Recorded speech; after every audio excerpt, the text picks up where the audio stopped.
Thank you so much, Billy. I'm so sorry you guys had that experience, but if you're going to have it, today's the day because we have a pretty light agenda. Welcome everyone to the California Coastal Commission. We're going to begin the meeting this morning with call to order and roll call. Vanessa? Commissioner Geary, Here. Commissioner O'Malley, Here. Commissioner Cummings, Here. Commissioner Eckerly, Here. Commissioner Escalante, Here. Commissioner Harmon, Here. Commissioner Nara, Here. Commissioner Rice, Here. Commissioner Uranga, Commissioner Williams, Here. Wilson. no, Oh, was Williams, it Williams? Oh, yeah. The new guy. Sorry about that. Commissioner Wilson, Aki. Chair Hart. Here. Thanks so much, Vanessa. Yeah. And welcome to our new commissioner. As you all know, I missed yesterday, and I am just so grateful to our incredible Vice Chair Escalante for being here. And I want to personally welcome Commissioner Williams, as I wasn't here yesterday. It's great to have you here with the commission. All right, we're going to move now to the virtual meeting procedures.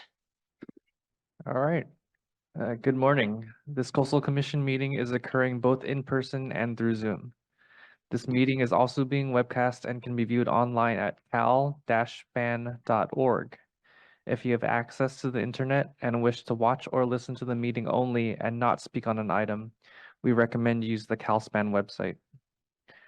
Those who wish to address the commission today can do so in person, through the Zoom platform, or by phone. The speaker request forms may be found on the commission's webpage. Both paper versions, as well as a scannable QR code for paperless submittal, are on the commission staff table just outside the meeting room. For those on Zoom, we have posted virtual hearing procedures on the commission's webpage, which is a guide on providing comments via Zoom or by phone. Members of the public speaking during general public comment may be given up to 2 minutes to speak at the discretion of the chair. Requests to speak during the general public comment period will not be accepted after 8:30 a.m. on each day of the meeting. In order to provide the opportunity for the broadest range of public participation, you may speak on a specific topic one time only each month. Those speaking on an agenda item that is not general public comment are typically allowed 2 to 3 minutes to speak at the discretion of the chair. We will accept a request to speak for non-general public comment items until the chair opens the hearing on that particular item. If you have access to the internet, please go to the commission's webpage and click on the link to fill out a speaker request. If you do not have internet access or prefer to testify by phone, please call the commission staff at 562-477-9089.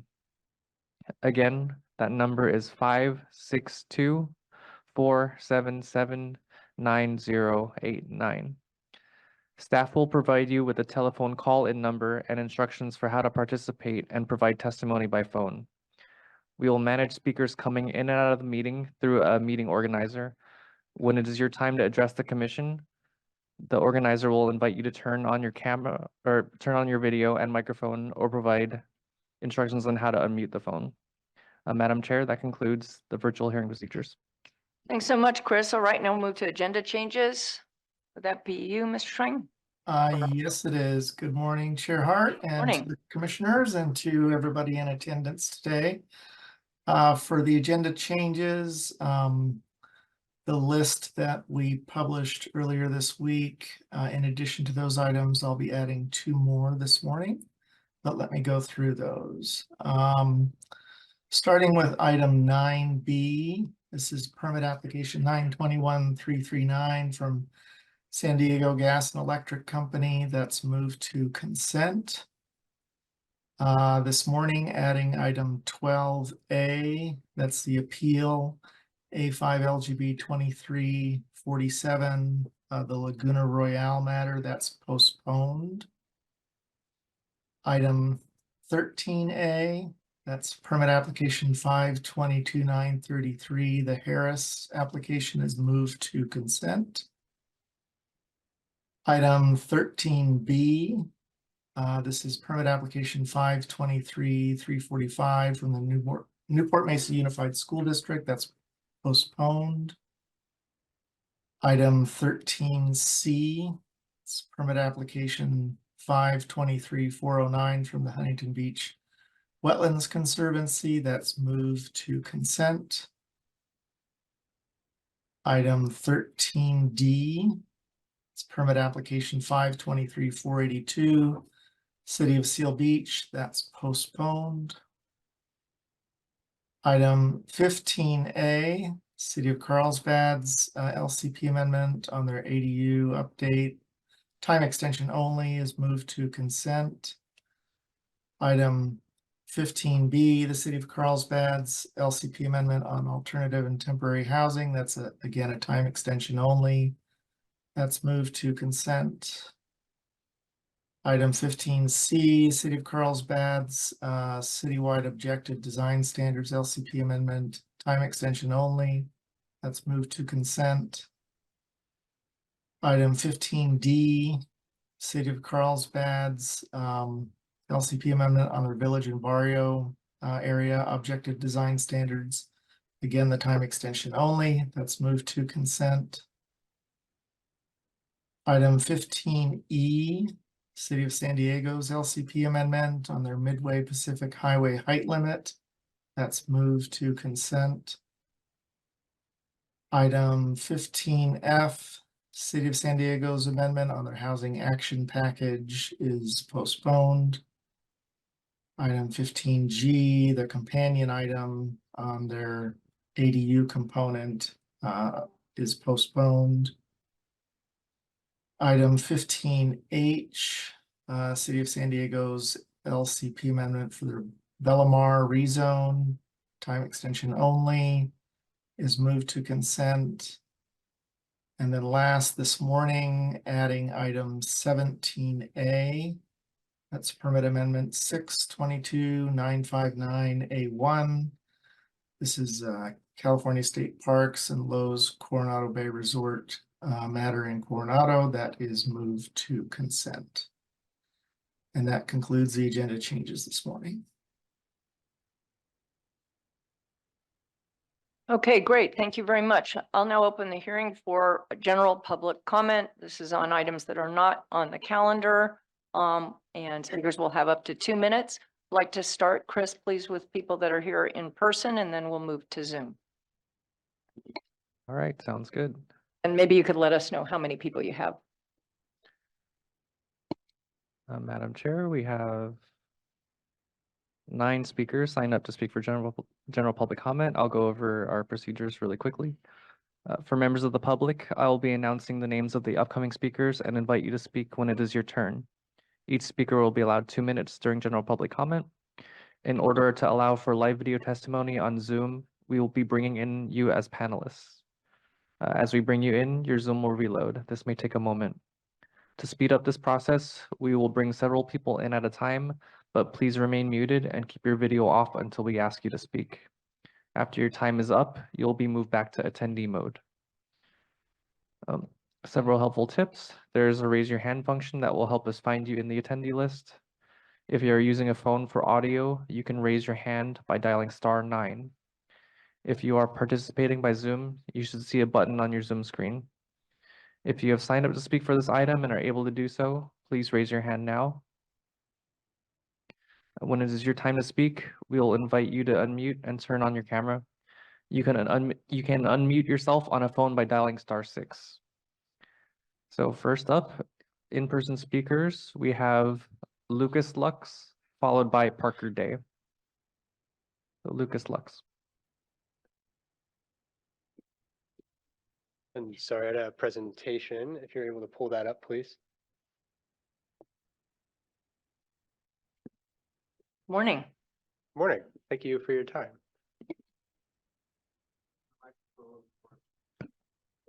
Yeah, sorry, I'm just waiting for the presentation. Yeah, no, sorry. Take your time. What I'm going to say won't make much sense without the pictures. Thank you so much. Hi, I'm Lucas Lux. I'd like to talk to you about a generational opportunity to create a new coastal park in San Francisco. The city is in the middle of a pilot program that uses a portion of a coastal bypass road named the Great Highway for recreation on weekends. When the cars are gone and people come out, we call it Great Highway Park. Slide, please.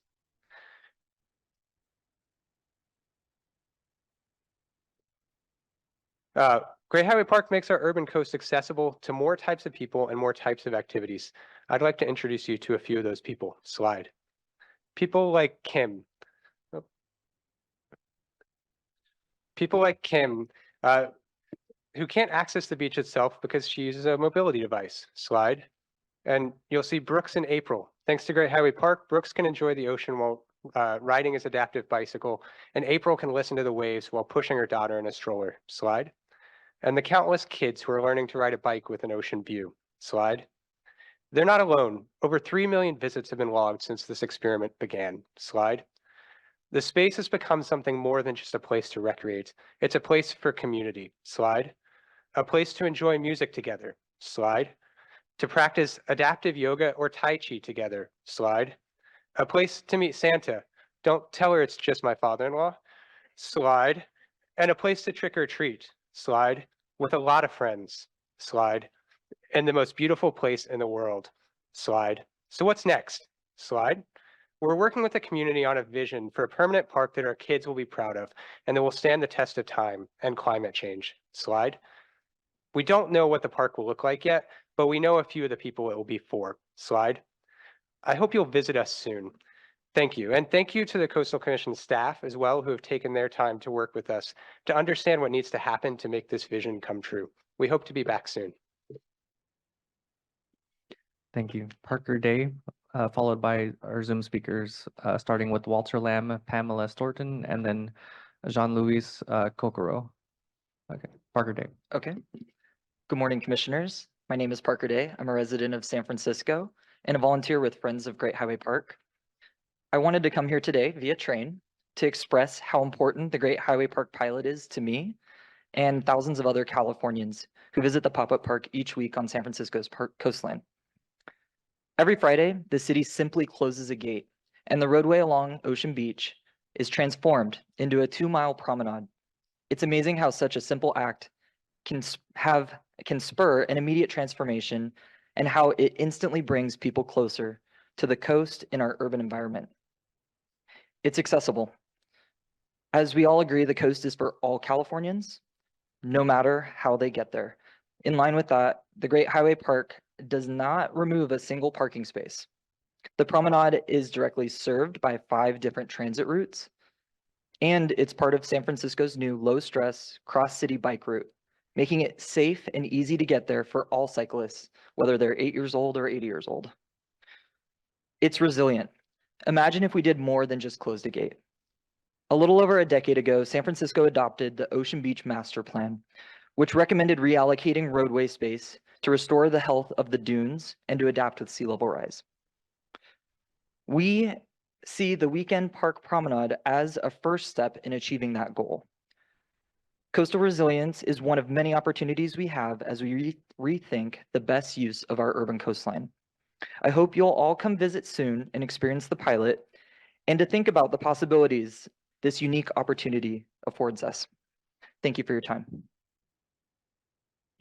Thank you. Walter Lamb. Thank you, Chair Hart and Commissioners, for the opportunity to speak. I'm Walter Lamb, representing the Biowetlands Land Trust. Just have one slide today. Next month, there's going to be a hearing on the unpermitted fences that were constructed in Area A of the Biowetlands Ecological Reserve.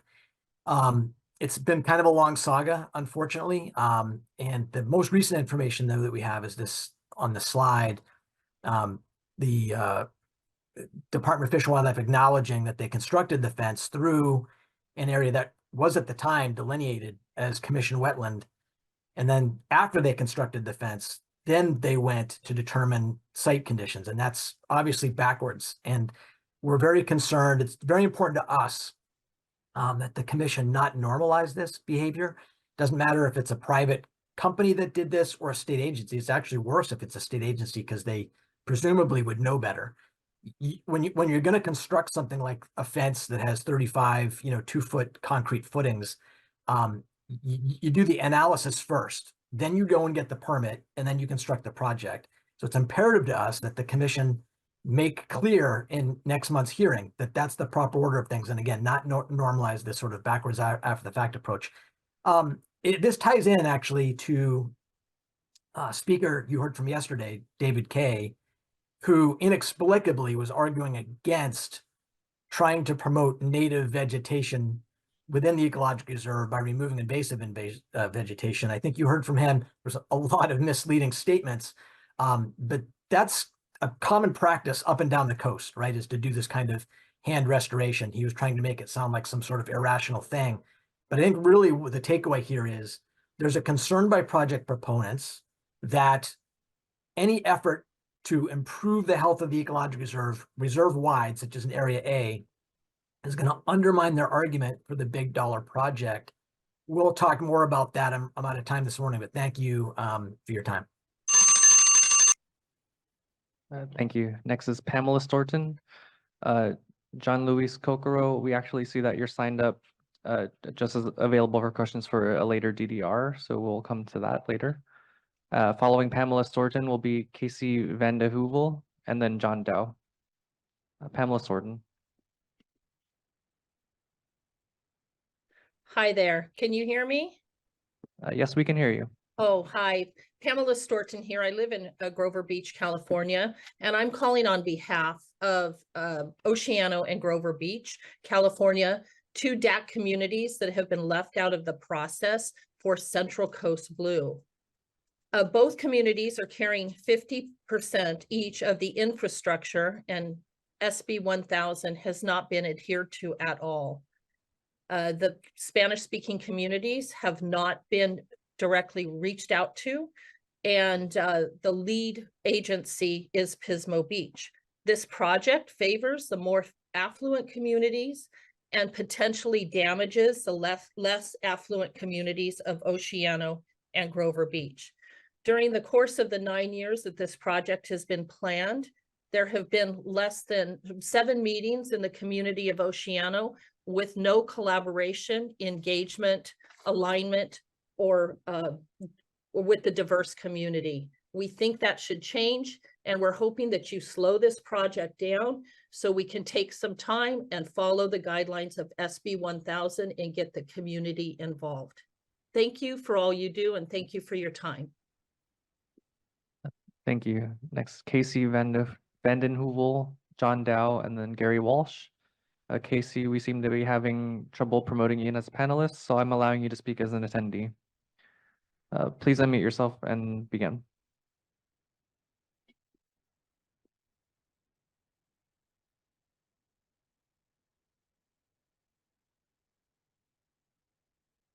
Casey, are you there?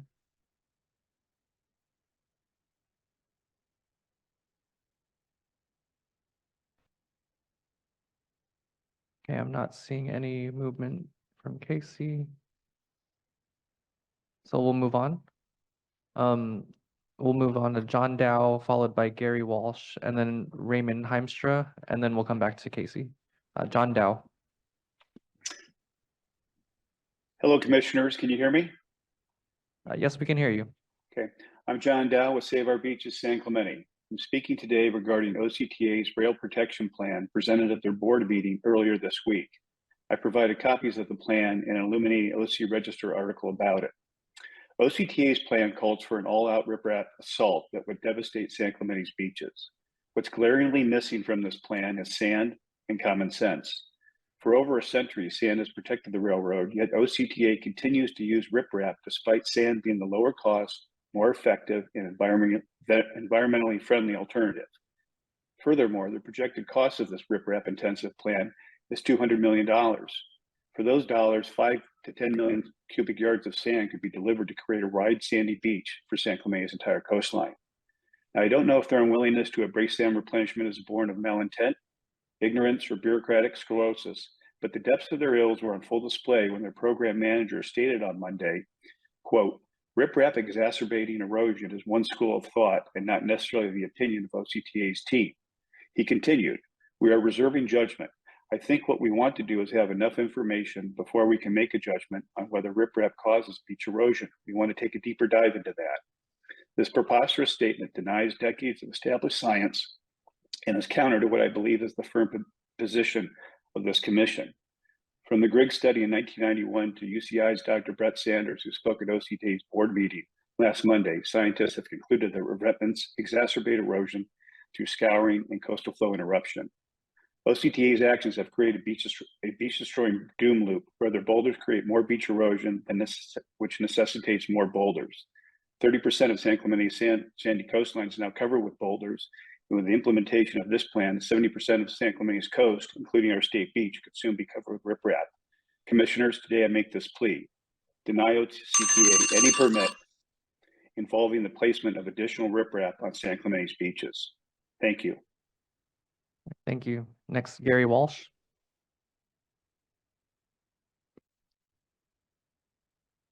Well, as you've heard from my colleague, John Dow, who just previously spoke, OCTA is proposing to dump almost $200 million worth of riprap along the San Clemente beaches.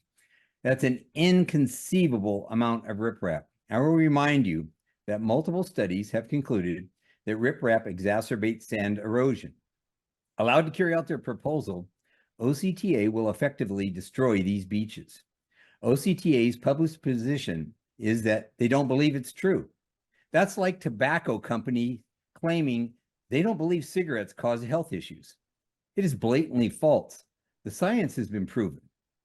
My organization, Save Our Beaches SC, has presented a number of cases to the Coastal Commission of OCTA violating emergency permits given to them to dump riprap over the past 2 years. Up to now, you have done nothing about these violations. This has emboldened OCTA. This is why they feel confident to propose such an audacious plan. I'm sorry, but they see you as a toothless tiger, a bothersome fly they will ignore. OCTA claims riprap is needed to stabilize their tracks. You're all well-educated folks. What weighs more, a ton of rock or a ton of sand? In case anyone out there listening is struggling with the math on this, they both weigh a ton. So why not put sand down instead? I'm sure OCTA's public relations machine will counter with arguments against such a suggestion, but these are the same science deniers that claim riprap doesn't exacerbate sand erosion. There are existing examples around the world of beaches being restored and infrastructure being protected. Be the enforcer. Use the powers vested in you. Don't let these tobacco company lookalikes destroy our beaches. Thank you. Thank you. Raymond Heimstra.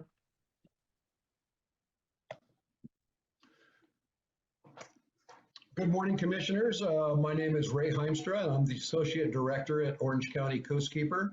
I'm zooming in today to talk about the Magnolia Tank Farm project, which you've been hearing a lot about lately.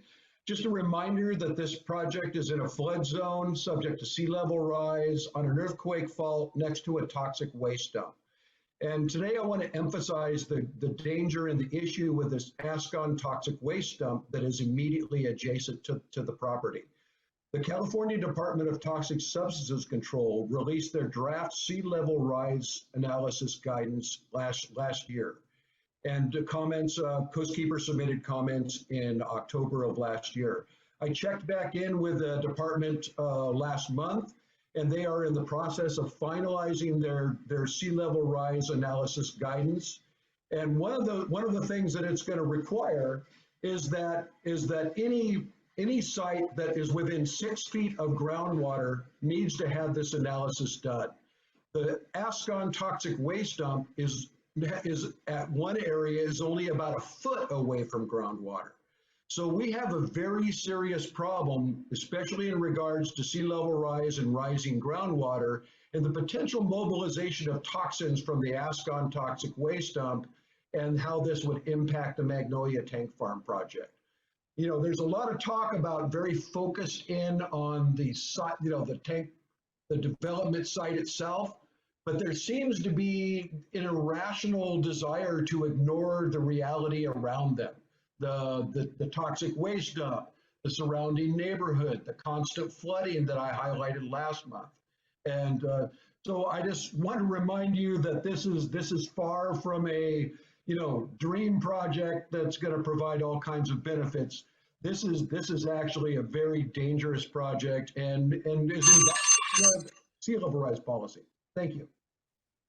Thank you.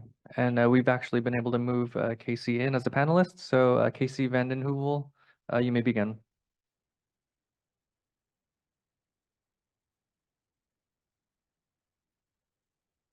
Thank you for letting me speak today. I wanted to speak today on the position of the Monterey Santa Cruz Building Trades and Construction Council to the American Tin Cannery and Commercial Project. The Monterey Santa Cruz Building Trades Council Trades has asked the Central Coast Commission to act without further delay to schedule the American Tin Cannery Hotel and Commercial Project for the April agenda. This project means union wages, construction job opportunities for our members. The building trades has been in discussion with the developer since early in the application review process. In terms of construction-related jobs generated, the project will employ an average of 80 workers per day on site during the 27-month build-out. Our members have been waiting to express their support for this project for the past 26 months while we wait for this meeting date.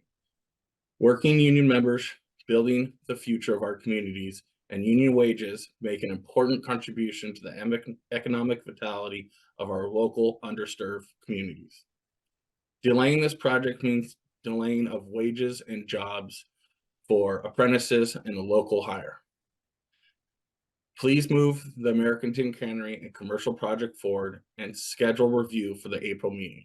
Please consider my consideration and the multiple union members that are going to be affected by this project. Thank you. Thank you. Madam Chair. Thank you so much. All right, I'll turn to the commission and ask if there are any questions or comments in reaction to public comment. Commissioner Nada? Just, questioning on enforcement at San Clemente. What's going on there? Update.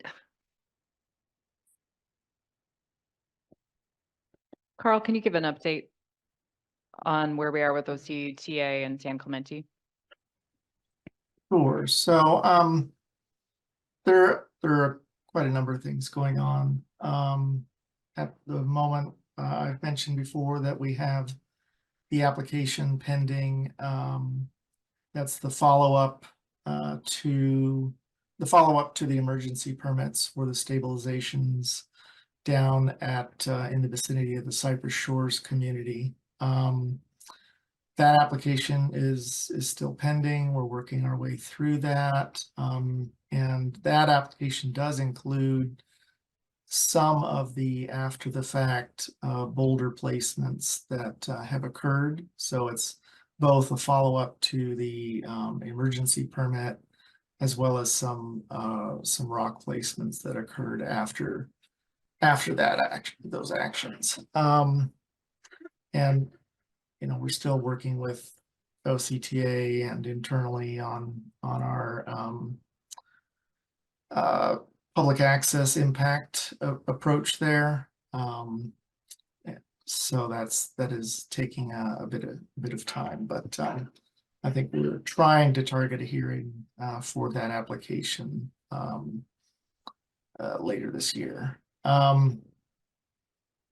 Meanwhile, there are other emergency requests that have been submitted by OCTA that are further north, and some of those are under review. I'm reporting on one in the DDR today for Orange County, but again, some of those are under review. If there are specific questions, though, please let me know.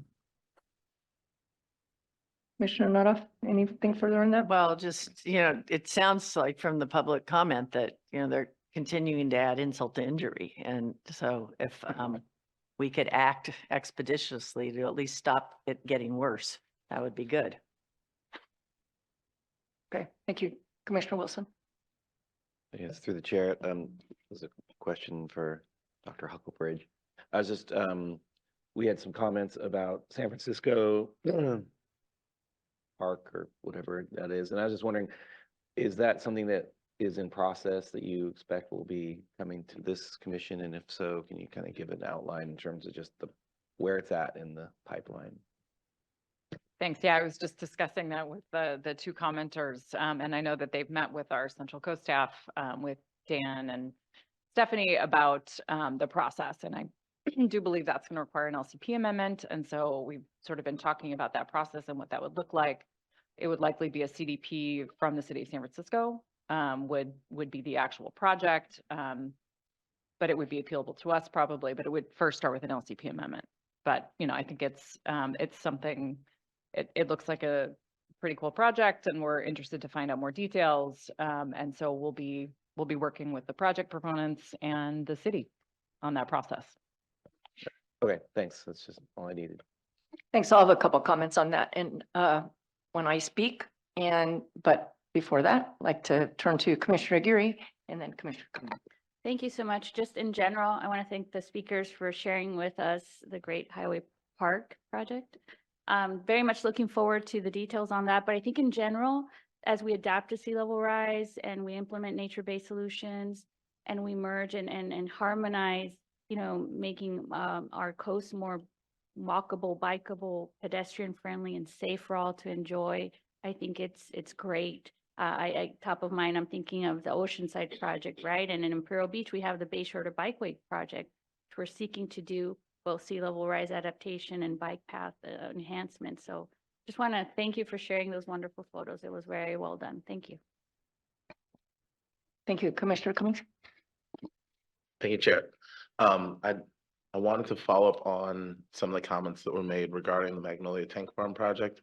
In particular, it sounded like there's a Department of Toxic Substance Control sea level rise analysis, and I'm just wondering if Commission staff are aware of that and kind of how that fits in with the application that's maybe with the commission, or maybe it's going to get submitted, because I know that there was an earlier study submitted in 2002, I believe, that demonstrated that sea level rise was detected, for saltwater intrusion was detected in those areas. And given that that was 21 years ago, I'm imagining it's probably getting worse. And we know that recently there was a study at Hunters Point where the Navy had actually disclosed that they were expecting that because of sea level rise, some of the toxic substances could eventually end up in the groundwater and end up on the surface. And so given, you know, this project and the potential for these types of negative impacts due to it being adjacent to a Superfund site, I'm just wondering, based on the comments that were made earlier, kind of where things are at in terms of our knowledge on that study coming forward.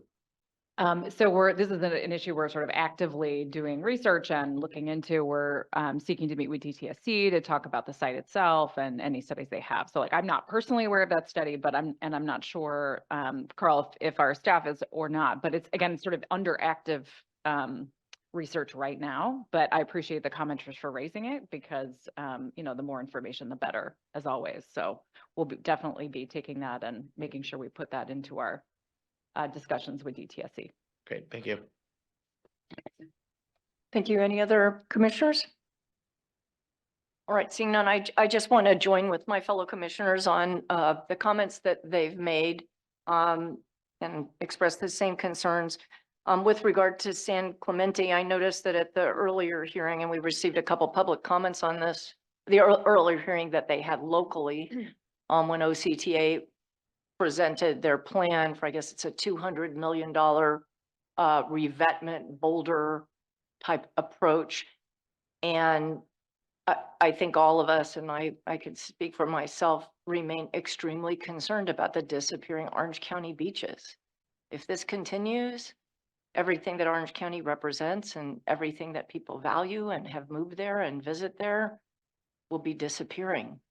So I'm just continuing to hope that staff work closely with them as this moves forward. Director Hucklebridge, did you I did just want to, I got a note from our Chief of Enforcement, Lisa Hagee, that we did recently just send another violation letter and are pushing them to resolve. I just didn't have that in my head, so just wanted to mention that. And just to say that I think we fully agree. You know, we've been sort of dealing with this emergency, by project. And what we are really seeking to do is, while we're still dealing with all those things, as we should, have a broader conversation about the whole corridor and sort of what's the plan here. We can't, you know, we will lose the beaches in front of this track if we just keep putting the boulders up. So we're trying to kind of attack it at multiple fronts, and it remains to be seen how that ends up in front of you all, and you know, but we'll keep you updated. You know, we're still trying to get, I think we have a meeting set up with them in the next month, I think. That's right. Although I'm not totally sure about that, I can't remember the timing, but to start, you know, to basically really have that more broad discussion and not just about project by project, but how are we working together? Because there's also, I mean, there's just a whole host of issues.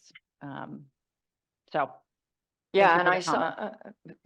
thank you, Director Huckleberg. Yeah, I saw one, you know, that there were several experts at the Orange County meeting talking about sand replenishment and the failure to consider that as an option, or it could be not a failure, but that in terms of permitting and in terms of time, it's easier to approach it by you know, the armoring approach. And I'm just hoping that as this moves forward, that the locals working with the commission and others look at all options to try to preserve that beach as they're addressing, which is obviously a very critical problem along the rail line. Mr. Schwing, were you trying to say something? Or are you going to make DDR? Apologies. So yeah, I was just saying that the meeting, we do have a meeting scheduled with OCTA coming up in, I think it's early April. Okay. And if I may, I did want to point out one thing through the chair, that it's that one of the sand replenishment is certainly on the table, and we've been discussing it with OCTA directly, but there are some challenges with governance and how that happens. You know, we don't have a sand egg entity, for example, in Orange County where we've done that, and we've worked out some of those projects. So there are some kind of unique issues here that we're going to have to work through. So anyway, just wanted to point that out. It is definitely something we're really concerned about and working with OCTA, and maybe this is an opportunity to figure out how to solve some of those problems. You know, create an entity of some sort that would be able to look at sand, you know, kind of the general shoreline management issues across the board. Anyway, it's not, you know, we're far away from, I think, from that yet, but that's part of the discussion. Right, I really appreciate it. Thank you so much, Director Huckleberg. And I know that the commission will look forward to hearing more. Really, it's one of those each meeting topics. So very grateful for that. Also wanted to thank Lucas and Parker for coming up here. And I know both of you do not travel by car, so I'm even more appreciative. I've had the opportunity to meet with Mr. Lux when he biked up or trained and biked up to Sonoma County.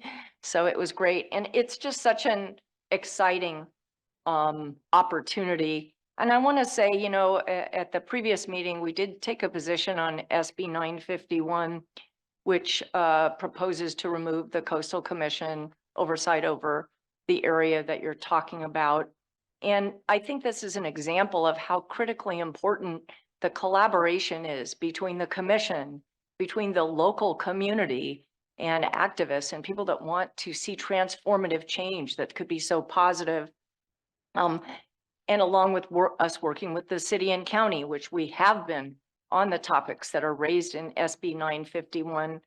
And I just think the opportunity here and the potential shows what's possible with the commission working together with all of you. So I'm very excited about the project and look forward to hearing more about it at future meetings, understanding the position of the city and county, potentially hearing from them on it. But thank you so much for making the effort to come up here. I'm very grateful. All right. Seeing no other comments in response to the general public comment, we'll move to the administrative administrative calendar. Do we have any speakers? There are no speakers. All right, do any commissioners want to remove an item? All right, seeing none, the administrative permits are approved and we'll move on to the consent calendar. Do we have a staff presentation on the items on the consent calendar?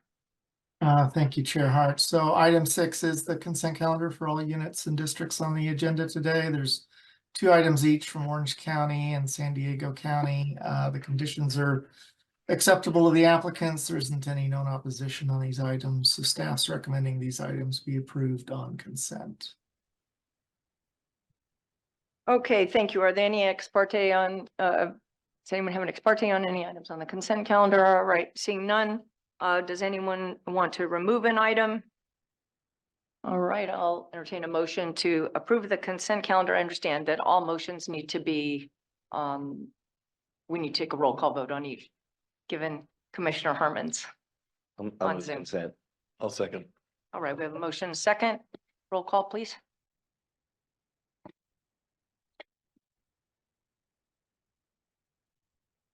Commissioner Aguirre, Yes. Aguirre, yes.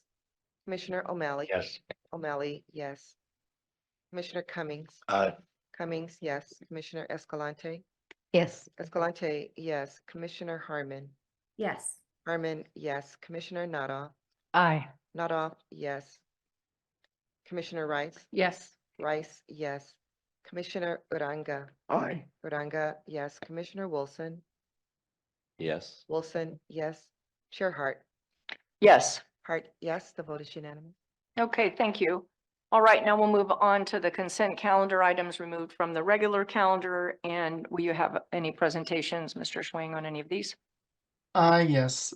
So today we have 2 items from Orange County, and with the addition this morning, 8 items from San Diego County that we're recommending be moved to consent. Let me walk through those again. That's item 9B. This is the San Diego Gas and Electric Company permit 921-339.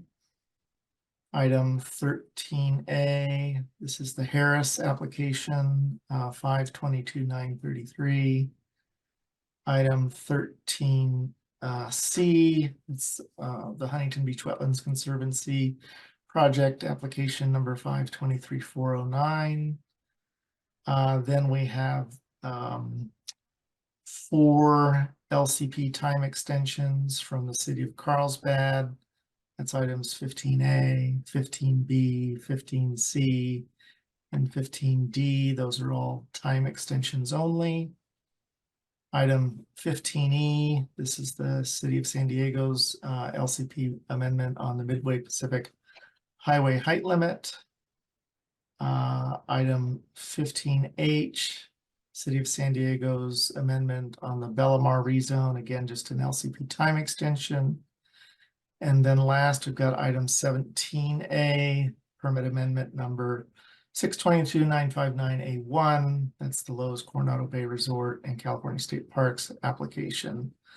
There are addenda on item 13A, Harris, with some minor corrections to the staff report. There is correspondence and an addenda on item 13C, the Huntington Beach Wetlands Conservancy's habitat restoration in Talbert Marsh. That's with just some minor corrections to the report and correspondence in support.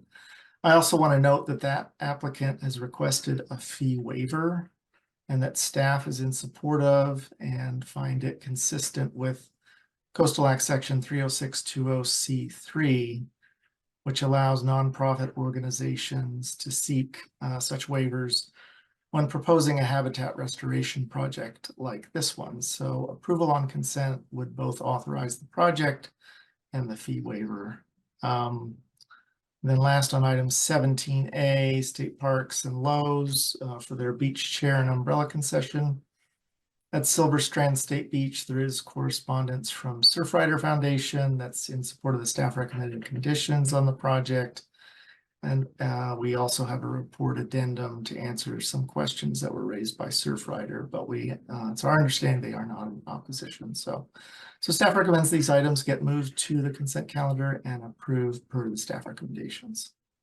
Thanks so much, Mr. Schwang, and thank you so much for working out all of these items and getting them all to a point where there seems to be complete support. Just such a great job, and I just want to express my gratitude on behalf of the commission. All right, are there any ex partes on any of the items that have been removed from the consent or put on the removed and put on the consent calendar? Seeing none, is there any public comment, Chris? Yes, we have a number of people available for questions across the items, and then 2 people who wish to speak on items 17A. All right, let's So bring we'll them in. Thank Start you. with Christina Rayburn, followed by Pamela Hetherington. So Christina Rayburn.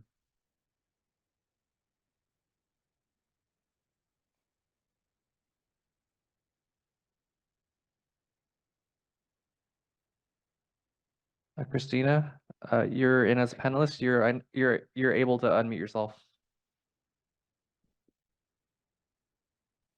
Apologies for that. I just wanted to let everyone know that the California State Department fully supports this program and the permit application that Lowe's Hotel has put in for Coronado.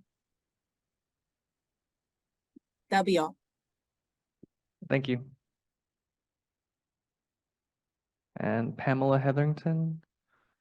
I actually don't see them anymore. They were just here in the meeting and now they're not here. So, oh, she just returned. Pamela Hetherington.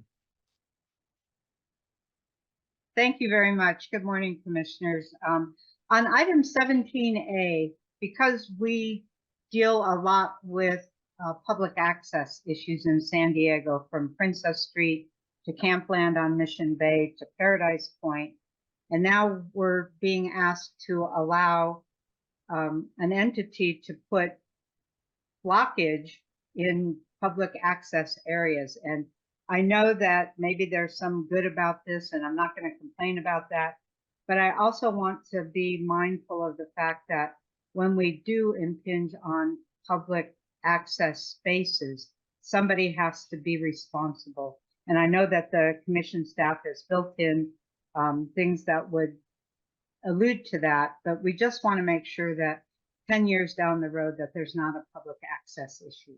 So thank you kindly for your time. Thank you, Madam Chair. All right, thank you so much. I'll bring it back to staff. Is there any response to the comments? Thank you, Chair Hart. So, you know, with the concerns on that Ms. Hetherington raised, we're certainly share the same concerns. We don't want to see any situation arise that is going to turn into an adverse public access impact. Our approach with that permit was to have it essentially operate like any other beach concession that's, you know, would be providing and renting towels and chairs for the beach. There won't be any pre-staging. That's not allowed under the permit, which is usually our concern when operators, you know, pre-stage and try to essentially, you know, take over a particular beach area. That's something we try to make sure they avoid. So that is embedded in the conditions. And again, we do have state parks and Lowe's agreement to those conditions, and we fully expect them to comply. All right, great. Thank you so much. All right, bring it back to the commission. Does anyone want to remove an item from the consent calendar? All right, seeing none, I'll entertain a motion, a second on the consent calendar, unless happy to you move. want to I remove. just had a comment. Sure. And that is that we've got a lot of moving things to consent that are basically time extensions on issues where you have local governments realigning some things to comply with state housing requirements. And I just wanted to remind folks that under the bill last year, SB 423, we have this year for that to happen. And also urge that we get that we are also working with the local governments to get in compliance as quickly as possible. Time extensions are just up to a certain amount of time. They don't need to take as long. And so I think we all share a sense of urgency to get these alignments in place. All right, any other comments? All right, seeing none, I believe Commissioner Aguirre would like to make the motion. Yes, I moved the item and I just want to make a quick comment about, I want to thank staff for working with all the stakeholders. And I agree with the recommended conditions, and I'm happy to serve as a extension of the enforcement team because I live down the street and I can make sure that they comply. Thank you. Does that involve special uniform or? Sweet. Okay. Badges. Badges. Well, we all want badges. Doesn't look like that's happening. Now that Jamie's gone, no more bad. I'll second the motion. All right, do we have a second? I'm sorry, didn't you see? Did somebody second? Okay, all right. Commissioner Aguirre moved and Commissioner Cummings second, and a roll call vote, please, Vanessa. Commissioner O'Malley. Yes. O'Malley, yes. Commissioner Cummings. Aye. Cummings, yes. Commissioner Escalante. Yes. Escalante, yes. Commissioner Harmon. Yes. Harmon, yes. Commissioner Notoff. Aye. Notoff, yes. Commissioner Rice. Yes. Rice, yes. Commissioner Uranga. Aye. Uranga, yes. Commissioner Wilson. Yes. Wilson, yes. Commissioner Aguirre. Yes. Aguirre, yes. Chair Hart. Yes, thank you. All The vote right, is unanimous. thank you. Consent calendar is adopted, and we're going to move on to item A, Energy Ocean Resources and Federal Consistency, item 8A, DDR report. Good morning, Chair Hart and Commissioners. As you noted, that brings us to item 8 and the Deputy Director's report for the Energy Ocean Resources and Federal Consistency Division. We have one de minimis permit waiver for your consideration today, as well as 4 negative determinations to report. No comments or objections have been received on these items, and we're therefore asking whether 3 or more commissioners object to any of the items in the Deputy Director's report. All right, seeing none, Deputy Director's report is adopted, and we'll move on to 8A. Thank you. Item 8A is a draft response letter for the negative determination submitted by the Federal Railroad Administration for its $31 million loan to the Mendocino Railway for a railroad rehabilitation project. This is being brought to you today because the Federal Railroad Administration has asked for the Commission to approve a response to its negative determination, and because staff is interested in any additions or modifications to the draft letter that the Commission would like to see before it's finalized and provided to FRA. Under the review timeline we have agreed to with FRA, the letter needs to be provided to them by March 27th. So we have a small amount of time following today's hearing to make any additions or modifications to the letter that the Commission identifies. This is an unusual process, but one we have agreed to in an attempt to salvage our working relationship with FRA.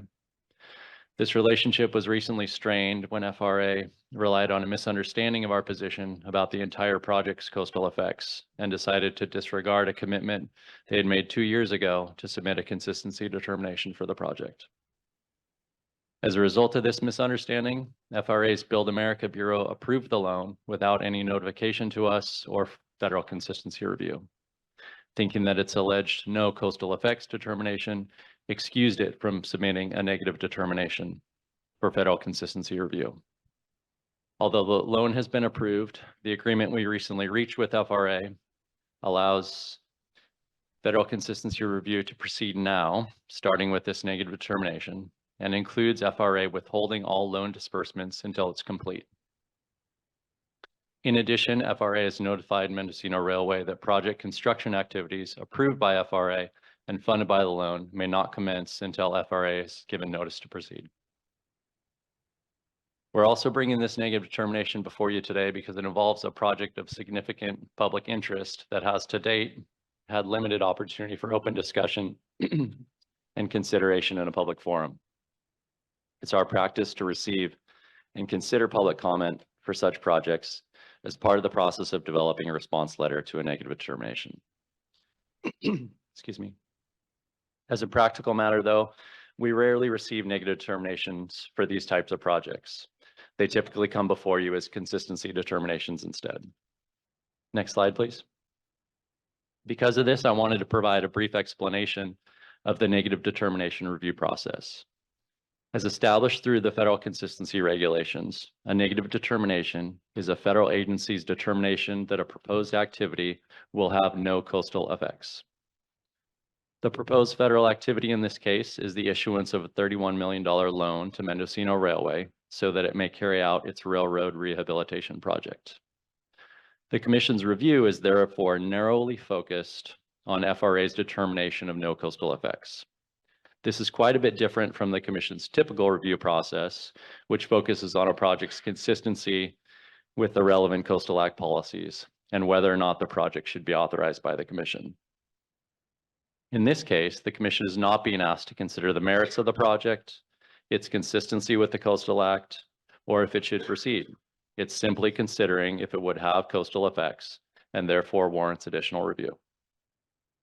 I particularly wanted to emphasize this because it's a nuance that has been missed in some of the press and comments on this item, which have mistakenly characterized this hearing as one in which the Commission will determine if it supports or opposes Mendocino Railway's proposed project. This hearing is simply for the Commission to determine if the project would have coastal effects. Next slide, please. The Coastal Zone Management Act defines coastal effects as any reasonably foreseeable effect on any coastal use or resource. This includes the direct effects from the federal agency activity, as well as indirect, cumulative, or secondary effects. Next slide, please. These indirect effects can occur later in time or at a distant location, and they can also be effects from third-party actions that result from the federal activity. If the Commission concurs that there will be no coastal effects, its federal consistency review process is complete and the federal agency can proceed with its activity.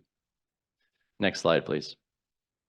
If the Commission instead finds that coastal effects are reasonably foreseeable, as staff is recommending in this case, it should object to the negative determination.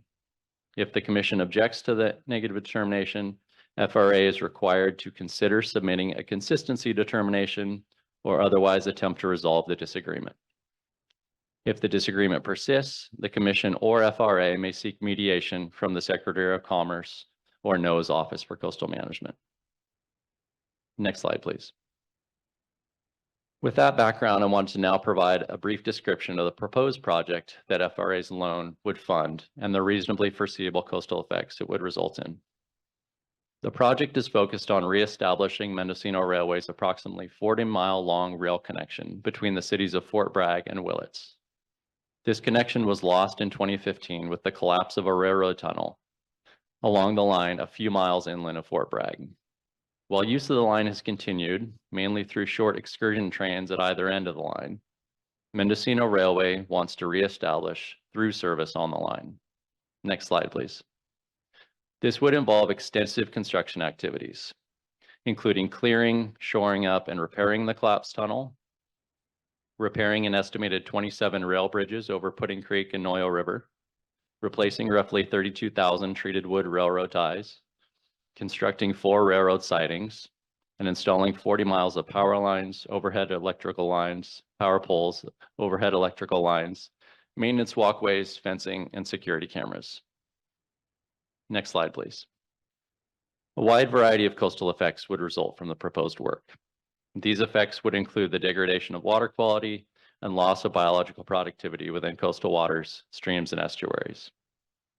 Increased risk to sensitive coastal species such as salmon, steelhead, and tidewater goby, all federally and/or state listed, and their habitats. Loss of terrestrial and wetland habitat and wildlife movement due to construction of walkways, fences, rail sidings, and electric lines, spills of hazardous materials, and disturbance due to the noise, lights, and vibrations associated with increased train operations. Next slide, please. Likely the most significant of these coastal effects are degradation of water quality and loss of biological productivity in coastal waters, creeks, and rivers. As shown in this slide, the majority of the rail line is located directly adjacent to Pudding Creek or Noyo River, 2 coastal watercourses that are designated as critical habitat for coastal fish species. Noyo River is also an important source of drinking water for the city of Fort Bragg. And it's a little light to see in this slide, but there's white tick marks along these watercourses, which are identified in the green in the top slide and yellow in the bottom slide, which is the federal critical habitat. Construction activities such as clearing and repairing the collapsed tunnel and installing rail sidings, power lines, fences, and walkways would increase the flow of sediment through runoff and generate turbidity and loss of aquatic habitat in these watercourses. In addition, deposition of diesel soot and spills of hazardous materials such as oil from trainer operations would contribute to runoff of chemical pollution to Pudding Creek and Oil River. Further, the extraction and removal of 32,000 degraded copper and arsenic treated railroad ties from adjacent to the creek and river, as well as other treated wood from the 27 bridges, would disperse debris and associated preservative chemicals into the water. Wood preservative chemicals are known to degrade water quality and pose a risk to aquatic life and human health.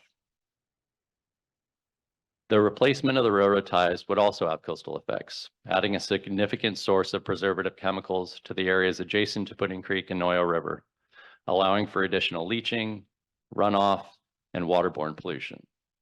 Although the negative determination does not specify which preservative treatment would be used for the new railroad ties, a letter recently submitted by Mendocino Railway notes that they would be treated with creosote. Creosote is one of the most environmentally harmful types of wood preservative, known to leach significant amounts of hydrocarbon residue in initial years that adversely affects aquatic, marine, and terrestrial species and habitats. Due to these numerous and reasonably foreseeable coastal effects, Commission staff is therefore recommending that the Commission object to FRA's negative determination and authorize the Executive Director to finalize and transmit the objection letter that staff has prepared, along with any modifications or additions that you identify. We also request the ability to expand on and supplement the information it provides about the project's reasonably foreseeable coastal effects in response to additional information brought forward through public comment and additional research.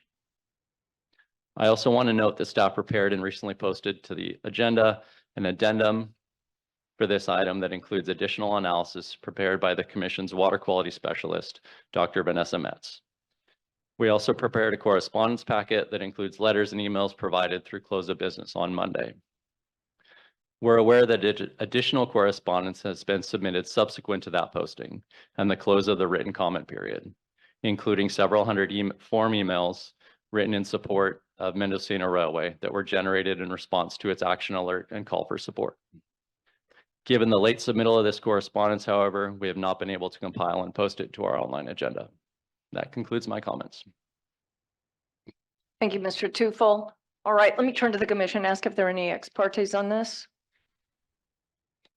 Okay, I will say I have received a number of emails, including the form emails that Mr. Tufel just described. All of those have been copied.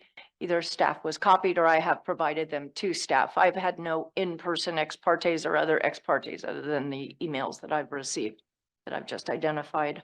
All right, on that note, we're going to open public comment on this. And Chris, can you let me know how many speakers we have? We have 8 people signed up this week. Okay, why don't we proceed with 3 minutes per speaker and see how that goes. And we'll start, please, with speakers that are here in the room. Yes, in the room we have Fort Bragg City Council Member Lindy Peters. Mr. Peters, welcome. Thank you. Good morning, Madam Chair and Commissioners. By way of introduction, I'm Lindy Peters. I've been elected to the Fort Bragg City Council 6 times. I'm serving in my 22nd year, but I assure you I'm not here for your sympathy. I'm here on behalf of the entire City Council. We write to emphasize the critical importance of maintaining the health and quality of the Noyo River watershed. This 72,323 acre coastal tributary situated immediately west of the city of Willits flows to the Pacific Ocean at the city of Fort Bragg. The Noyo River serves as the primary source of drinking water for the city of Fort Bragg. Let me repeat that. The Noyo River serves as the primary source of drinking water for the city of Fort Bragg. We're a community of about 7,000 residents. In addition to residents, one of whom you might know, Donna Brownsey, I think was one of your colleagues on the commission for a while. Anyway, the city's municipal water system also supports businesses and visitors, and we provide water to private haulers, meeting the demands of drying wells in the broader coastal region due to prolonged drought conditions. The Noyo River offers other valuable community benefits. The river supports cultural practices of indigenous people, transfers nutrients, recharges groundwater, supports wildlife and fisheries, and helps combat harmful impacts of climate change. It is a place to work, recreate, or find tranquility and solitude, bolstering coastal tourism and our local economy. In fact, many visitors come to Fort Bragg to ride the tourist excursion train nicknamed Skunk, which transverses the Noyo River along the main stem channel with 40 miles of track and 31 bridge and trestle crossings over the river. We value the role of the rail line in our local community. It really is a big part of our local economy and culture. And while we support the continued operations of the Skunk Train, the concerns expressed in the Coastal Commission's Deputy Director report are valid. Environmental review is an important step in the development process, serving to prevent or minimize reasonably foreseeable damage to the environment. Our city government values the important partnership between state and local governments to provide oversight in coastal management. In conjunction with federal authorities and agencies, we thank you, all of you, for your service to protect and enhance California's coast. It is imperative that the city's primary source of drinking water is preserved for the protection of our environment, for the protection of our public health, and for the beneficial uses for the present and future generations. This letter was signed by all 5 council members, and a copy I'm going to give over here to staff. Thank you so much, Mayor. All right. Very much appreciate your driving all the way up here, and I didn't take the train. All right. Thank you so much. All right. Do we have any more speakers here in the room, Chris? No more speakers in the room. So we'll All move to right. Zoom. All right. In that case, we'll move to Zoom, please. Our next speaker is the one and only Donna, not on the dais, Brownsy. All right. This is our former chair, my immediate predecessor, Donna Brownsy. Okay. Can you hear me? Yeah, we can hear you. How do I get the video to work, Chris? We see you. We can see you, Donna. You're on. We can see you. Oh, you can see me. All right, that's all that matters. Well, Thank you. You can back up a little bit and Can you see, she's used to being on this side. So there, that's perfect. That was perfect. Here? Carol, here? Yes, that's perfect. Okay. Thank you very much, Madam Chair, members of the commission. My name is Donna, not on the dais, Brownsy, and I am a resident of Fort Bragg. I support the staff recommendation that the commission request that the FRA submit a consistency determination. First, excellent report from Mr. Tufel. This request is consistent with the commission's actions on all projects of this kind, particularly projects that will have significant impacts on coastal resources and watersheds that are drinking water sources, as you heard from our former mayor. Mendocino Railroad is not being treated unfairly or being targeted by the commission. What is unusual is for a federal agency to request a negative declaration, given the scope of this project, and to provide so little information and data on the elements of the proposal. It is my understanding that community groups, as well as the state agency, have filed PRAs on the project application to the FRA, but have not received any information. That, again, is highly unusual. Unfortunately, Mendocino Railroad has not inspired confidence in the community that it will follow state and local rules. Specifically, over the years, they have ignored the Coastal Act and local ordinances, arguing that they are exempt. The CPUC has issued a determination that they are, quote, an excursion train, not a rail line exempted by federal law, therefore are required to abide by state laws and local laws.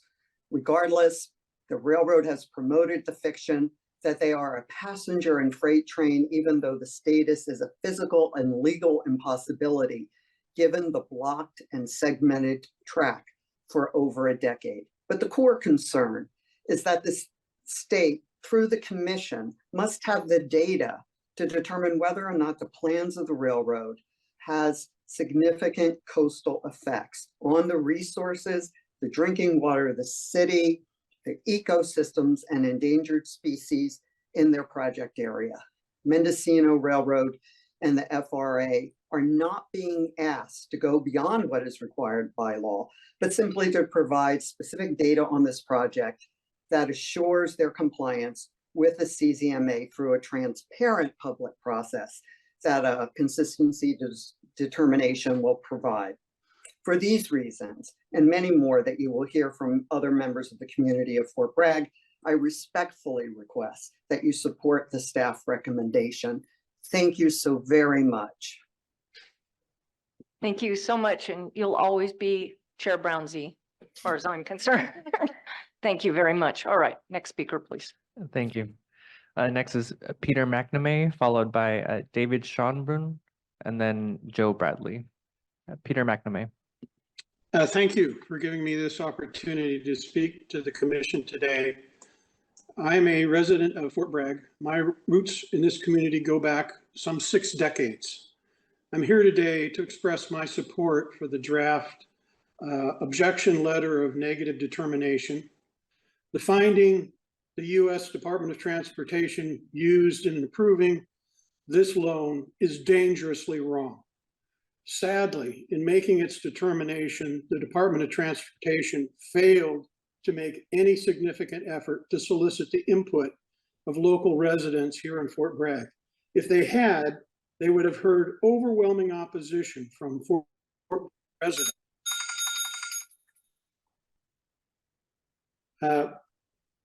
That was an Thankfully- error. Continue, please. Thankfully, the Coastal Commission isn't making the same mistake that the Department of Transportation made. Fort Bragg is a small coastal community of less than 10,000 residents. We are a community of elderly retirees and low-income workers.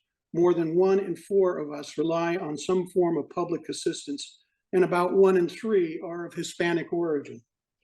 We don't have the wealth to pay Washington-based professional advocacy companies to go lobby for massive federal subsidies for companies like the Mendocino Railway does. And like a lot of disadvantaged communities, we've been targeted by big companies interested in making profit for themselves at the expense of our health and well-being. I urge the commission to stand up to stand up for the little guys and act to safeguard our coast. If allowed to proceed, the railways project will clearly have a negative impact on the local people and the health and well-being of our coast. And I appreciate your giving me the opportunity to express my feelings about this today. Thank you. Thank you. Next is David Schonbrun, followed by Joe Bradley, and then Jacob Patterson. David Schonbrun. Good morning. I'm David Schonbrun, Vice President of the Train Riders Association of California. I'm here this morning to suggest that the proposed letter will damage the Commission's credibility with federal agencies. There are several reasons for this. First, the Mendocino Railway existed before the passage of state and federal environmental laws. Second, the Commission doesn't understand federal review for railroad projects. Federal law exempts the rehabilitation of existing rail lines from environmental review. The operation of existing rail lines, specifically their air emissions, is exempt. Most, if not all, the claims in the draft letter are exempt.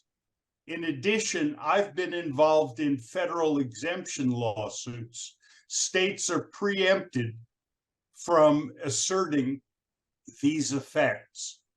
Third, there are factual issues in the letter where your staff has not read the materials carefully. Things as basic as the amount of the federal loan are in error. Fourth, there are harms asserted that betray an ignorance of railroading. For example, how tracks are laid and repaired. The letter states, quote, first, the removal of aged and failing CCA-treated railroad ties and other preservative-treated timber, such as bridge decking in areas directly over or adjacent to water bodies, is very likely to result in the discharge of treated wood pieces, fragments, and sawdust into coastal waters, end quote. This assertion is both wrong and telling in its certainty. The reality is that ties are removed whole, they are not sawn. Finally, I need to point out that Chair Hart also chairs the Great Redwood Trail Agency. That board is desperately trying to kill the railroad's rights to ship south from Willits.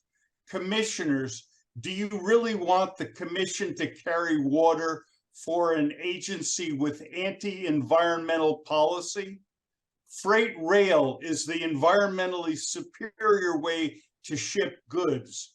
This commission should support getting trucks off the highway and lowering GHG emissions through the inherent energy efficiency of rail. Thank you. Thank you. Next, Joe Bradley, followed by Jacob Patterson, and then I'll call names we haven't been able to find. Joe Bradley.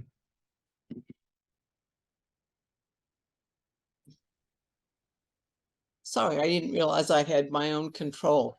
My name is Joe Bradley, and I have been very involved with tourism in Mendocino County. And the one thing that people in Fort Bragg keep forgetting, I do believe, is that the train is our biggest economic driver, not only in Fort Bragg, but in Mendocino County on the coast. And I think it's very short-sighted to stop them from what they need to do.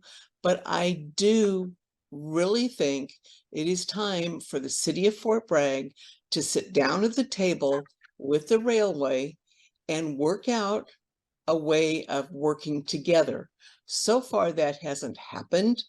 And I think there's a way of fixing this. The train has been there much longer than any of this other things that have been brought up. The problem is nobody trusts anybody, and to sit down at the table and discuss it. All it started with was fixing a tunnel. And while they're at it, they need to do some repairs. There are ways to repair these things that don't contaminate the water. I have used the Fort Bragg water when I had another business because I would get trucked water when my wells would not work. And it came out of the city of Fort Bragg. I get it. And I don't want to drink water that's contaminated either. But if you look at the Noyo River, it is contaminated because of everything that works on that river. I think people are not telling the truth.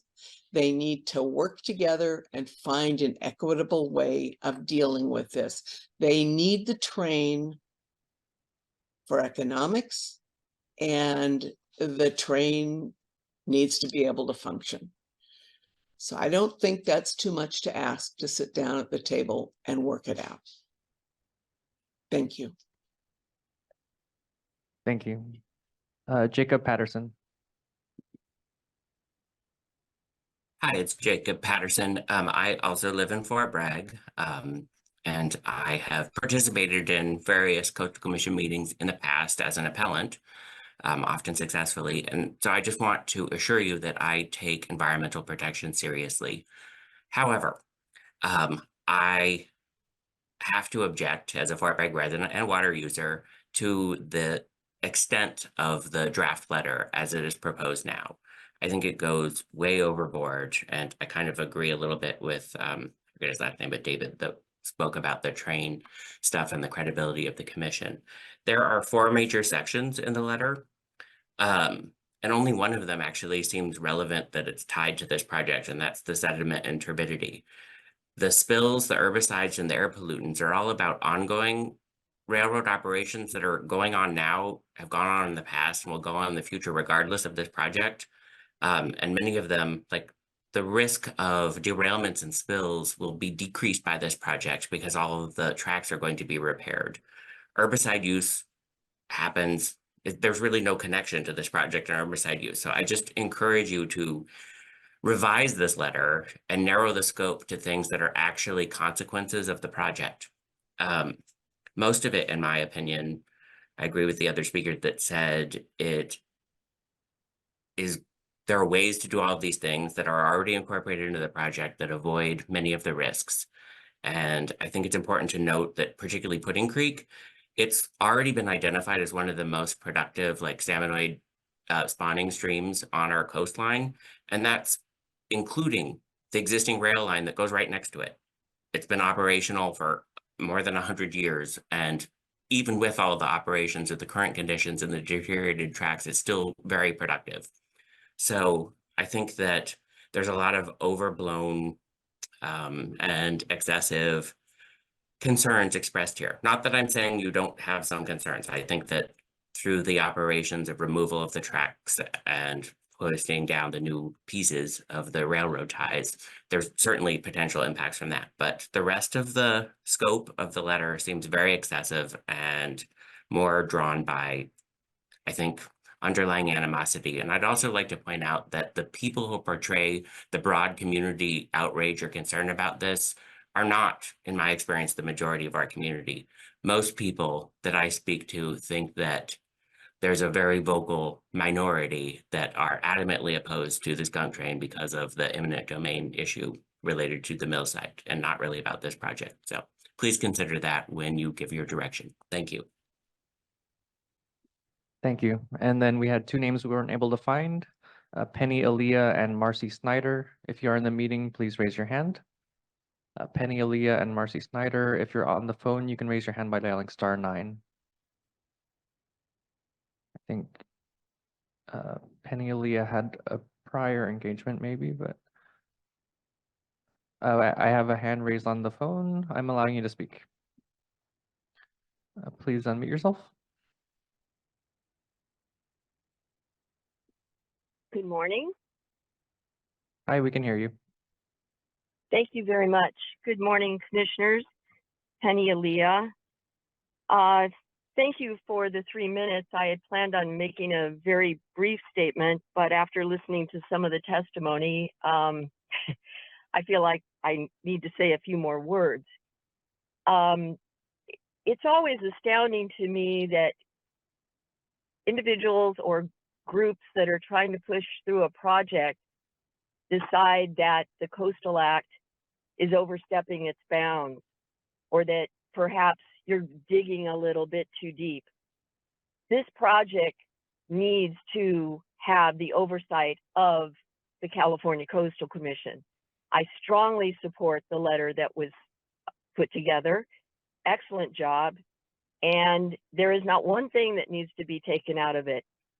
And one of the things that developers often overlook is the fact that when a project is brought forward, this is the time that we're able to look at everything. So, okay, fine, maybe it is another project, but there's, you know, it's all the gestalt. That entire area needs to be looked at. And how dare anyone say, and I'm hearing this way too often these days, the California Coastal Commission is overstepping its bounds. Absolutely not. Please, commissioners, support your staff, get this on the right track, no pun intended, and thank you for all you do. Thank you. And I'm not seeing any hand for Marcy Snyder. No more speakers for this item. Okay, thank you so much, and thank you to all the speakers. Close public comment. I'd like to bring it back to the commission for any comments on this matter. Commissioner Wilson. Yeah, I appreciate this. So I support the letter. I just, this question for staff, I guess. This application has a where's the physical ending point at the coastline? Where does it, in this application? And then I'll have another question after that. So based on the materials that we were provided by FRA, which I have to admit, we're very limited to categorical exclusion worksheet. It describes the project as starting at mile 0 and extending to mile 40, which is in Willits. Mile 0 is in downtown Fort Bragg within the coastal zone. And the rail line extends in the coastal zone for several thousand feet before exiting it near Pudding Creek. So we're assuming that mile 0 is on the west side of the highway? Yes. That we assume that it's there. Okay, I just wanted, but you don't, and in my, I've actually seen a few of these. I was a Harbor District Commissioner for 11 years, and so interfaced with North Coast Rail Authority, and then also in that agency,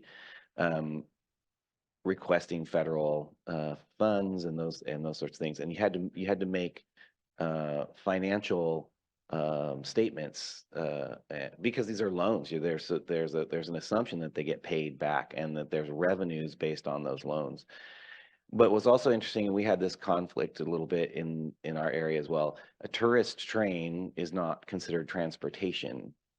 And so when we talk about passenger rail, I think sometimes people conflate that a train that has people on it is passenger rail. But I think that, and as far as I know, that the understanding is that from the transportation agencies, that's an amusement ride. That's not transportation, because the people are just riding for amusement. It's no more transportation than a roller coaster, or so it's different. So then these applications then have to make statements of how they're going to generate the revenue, and within that there are potential impacts, but you don't know what they are. I guess is this part of the transparency issue here. In my experience, having done a few of these, those are those numbers are often just based on almost just anecdotal guessing, oftentimes, and they can potentially have impacts in and of themselves, both. And so it's just hard to know what the impacts of this project will be if you're not even knowing what it's carrying within that very short space. And what I mean by that is, like, if that is carrying things to do other projects that might have ancillary impacts to the community and to the watershed, you don't know what they are because they're not enumerated or at least they are enumerated maybe in the application, but we don't have access to that. So we don't really know, and neither does the community. So from my perspective, it is pretty important that we get that information and we're able to analyze that, because I think this is essential. So I'm very grateful for the effort that you guys are putting forth with this. And again, it's like this request is for funding for transportation purposes, yet that's not actually what the skunk train itself is famous for. It's something else. And so that's a big gap in information between those two things and what this funding request is for. So thanks. Thanks, Commissioner Wilson. Any other questions? Before I go to motion, I wanted to see if there are no other questions. I wanted to see if there was additional staff response to any of the public comment. I just make a couple notes. As we heard from some of the commenters, concern about the commission being against the project, to paraphrase. And again, that's not what's before us today. It's a simple, narrow question of if there would be coastal effects from this development. And we think that there certainly would. To follow up a little bit on Commissioner Wilson's point and this response to some of the public comment as well about particularly those points about a lot of this is happening now, it's existing use, it's part of existing operations. The project would expand operations, right? It would create this through connection. It would increase the number of trains traveling on this rail line. It would expand the scope of the rail line by installation of these sidings. So some of those activities like use of herbicides, vegetation clearing, all of that type of thing would expand as a result of this because you're going to have more trains traveling greater distance and the scope of the rail line would increase. I believe our attorney, Matt Kristen, has some comments to make as well. Yeah, just real quick. One of the commenters made a comment about the commission not having jurisdiction over this to review environmental effects or coastal effects, and that is not true. We do have jurisdiction under the CZMA to do so, and federal laws that govern or regulate railroads they coexist with the CZMA. There's nothing that the federal laws regulating railroads do not preempt in any way another federal law. So just wanted to put that out there that our jurisdiction is proper here.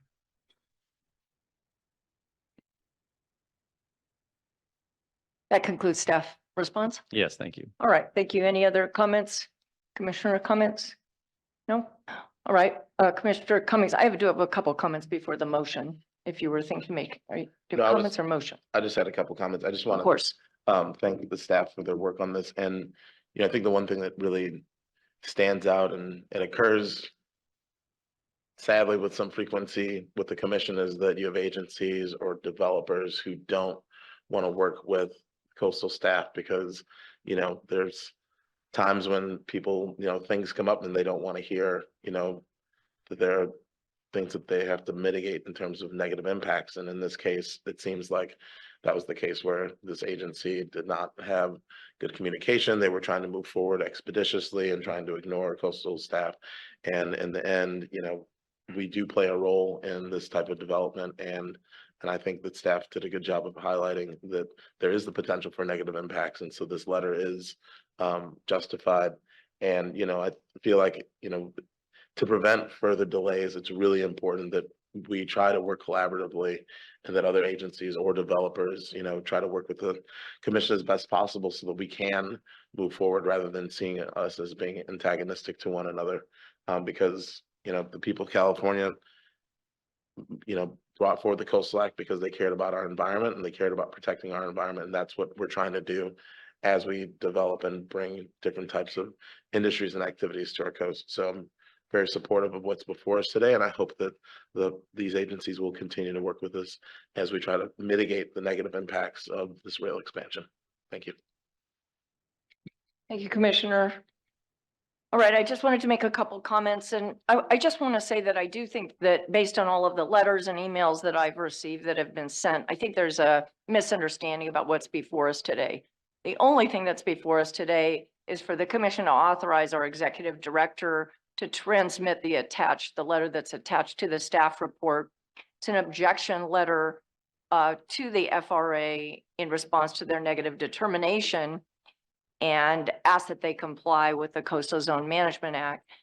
As is relayed in Mr. Teufel's report, there has been attempts going back 2 years, I believe, to communicate with FRA, indicate to them the requirements of the Coastal Zone Management Act and the importance and role of the Coastal Commission in determining whether there are coastal effects that would need to be mitigated as a result of the project. And the project, of course, is the loan. That is the action by the FRA. Unfortunately, the communication channels just have not been open, as is detailed in the staff report. And my hope as we go forward, if the commission indeed approves the letter today, is that it will establish and improve the relationship between the commission and communication with the FRA so that we can, first of all, get documents. For example, one of the documents that I think is important is the application for the loan, which details what the project actually is. the commission staff has not been able to even understand beyond the very few documents that have been received, what the proposal is, what it will consist of, what the impacts will be, how they will be mitigated. So I think getting those documents, opening up the line of communication is the goal of the letter, and the goal really of the CZMA is this kind of collaborative interaction between, in this case, the state agency, the Coastal Commission, and the federal agency. So I'm very supportive of this. I'm very hopeful that this will help us to resolve or to move forward to address the negative impacts, if there indeed are, which I think is pretty clear that there are potential negative impacts from this project, and to move forward with an open and collaborative relationship. So on that note, I would entertain a motion. I'm sure it's a resolution on page 2. Commissioner Cummings. Yeah, I move that the commission authorize the executive director to finalize and transmit the attached objection letter with any requested modifications from the commission to the Federal Railroad Administration in response to negative determination number ND-0008-24. And I recommend a yes vote. Second. And the second was Commissioner O'Malley. All right, we'll have a roll call vote, please. Ms. Miller? Commissioner Cummings. Aye. Cummings, yes. Commissioner Escalante. Yes. Escalante, yes. Commissioner Harmon. Yes. Harmon, yes. Commissioner Nodal. Aye. Nodal, yes. Commissioner Rice. Yes. Rice, yes. Commissioner Uranga. Aye. Uranga, yes. Commissioner Wilson. Yes. Wilson, yes. Commissioner Aguirre. Yes. Aguirre, yes. Commissioner O'Malley. Yes. O'Malley, yes. Chair Hart. Yes, thank you. And again, thank you, Mr. Tufel, for putting together this very complete report in the time frame that you had, which I know was very short. Appreciate it. All right, so that authorizes the ED to transmit the objection letter, and we'll look forward to seeing how that goes. And we'll move on. Actually, folks, let's take a break. It's 11 o'clock, and we'll take a break. How about until 20 after? Okay, great. Thank you so much. All right, folks, here's how we're going to proceed. We're going to hear 9A. I'm going to take a break for lunch, and then we will return, take about probably an hour, because we need to go outside, I believe, outside the building. Not positive about that. So we'll take an hour, and then we'll come back and have a couple items this afternoon. So just to give everybody the game plan. So let's move forward now with item 9A. Mr. Tupel. Thank you, Chair Hart. I'd like to hand it over to Jules Kelly, environmental scientist in our Energy, Ocean Resources and Federal Consistency Division, for the staff presentation.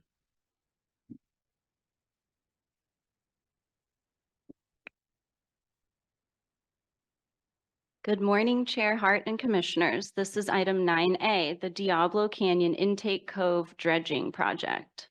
Pacific Gas and Electric Company proposes to dredge up to 70,000 cubic yards of sediment from the seawater intake cove of the Diablo Canyon Nuclear Power Plant, located about 10 miles south of Morro Bay on the Central Coast. PG&E has not had a need to dredge the intake cove since the power plant began operating in 1985. However, PG&E has determined that sediment buildup in the intake cove now poses a substantial risk to the seawater intake equipment, which uses 2.5 billion gallons of seawater each day to cool the power plant. PG&E has observed sediment in the intake equipment and increased kelp and algal growth due to shallow depths, and is concerned that if the intake cove is not dredged, this could lead to an inadvertent shutdown of the power plant. PG&E speculates that the sediment accumulation may be due to severe storms and landslides in recent years on the Big Sur coast, and the shoaled sediment has now reached a level that must be addressed to ensure the safe operation of the power plant. On this slide, you can see the intake cove on the right, constructed out of 2 breakwaters. Next slide, please. PG&E proposes to dredge up to 70,000 cubic yards of accumulated sand from a roughly 3-acre area adjacent to the intake structure. Sediment would be dredged to a depth of -36 feet mean lower low water, which is the original design depth of the intake cove before the power plant began operations. PG&E provided these depictions of equipment locations. On the left, when operating the hydraulic suction dredge, the dredge would be working within the dredge footprint shown in red, conveying sediment through a floating pipe to the scow barge located on the outside of the cove. On the right, if an environmental clamshell dredge is used, PG&E would anchor the scow barge next to the clamshell dredge, and sediment removed with the clamshell bucket would be placed into the scow. PG&E proposes to use a clamshell dredge if the suction dredge were to break down. The environmental clamshell dredge uses a sealed bucket to help reduce turbidity. Next slide, please. PG&E proposes to transport dredged sediment by barge along the coast and place the sediment offshore of Morro Bay. The nearshore placement site is about 13 miles north of the Diablo Canyon power plant and is the same location where the Army Corps of Engineers has been placing sediment dredge from Morro Bay Harbor since the mid-80s. The placement site is just beyond the surf zone, approximately 1,300 feet offshore of the Morro Bay State Park sandspit, in water that is about 20 to 40 feet deep. Dredge sediment is expected to settle quickly and dissipate over a few months.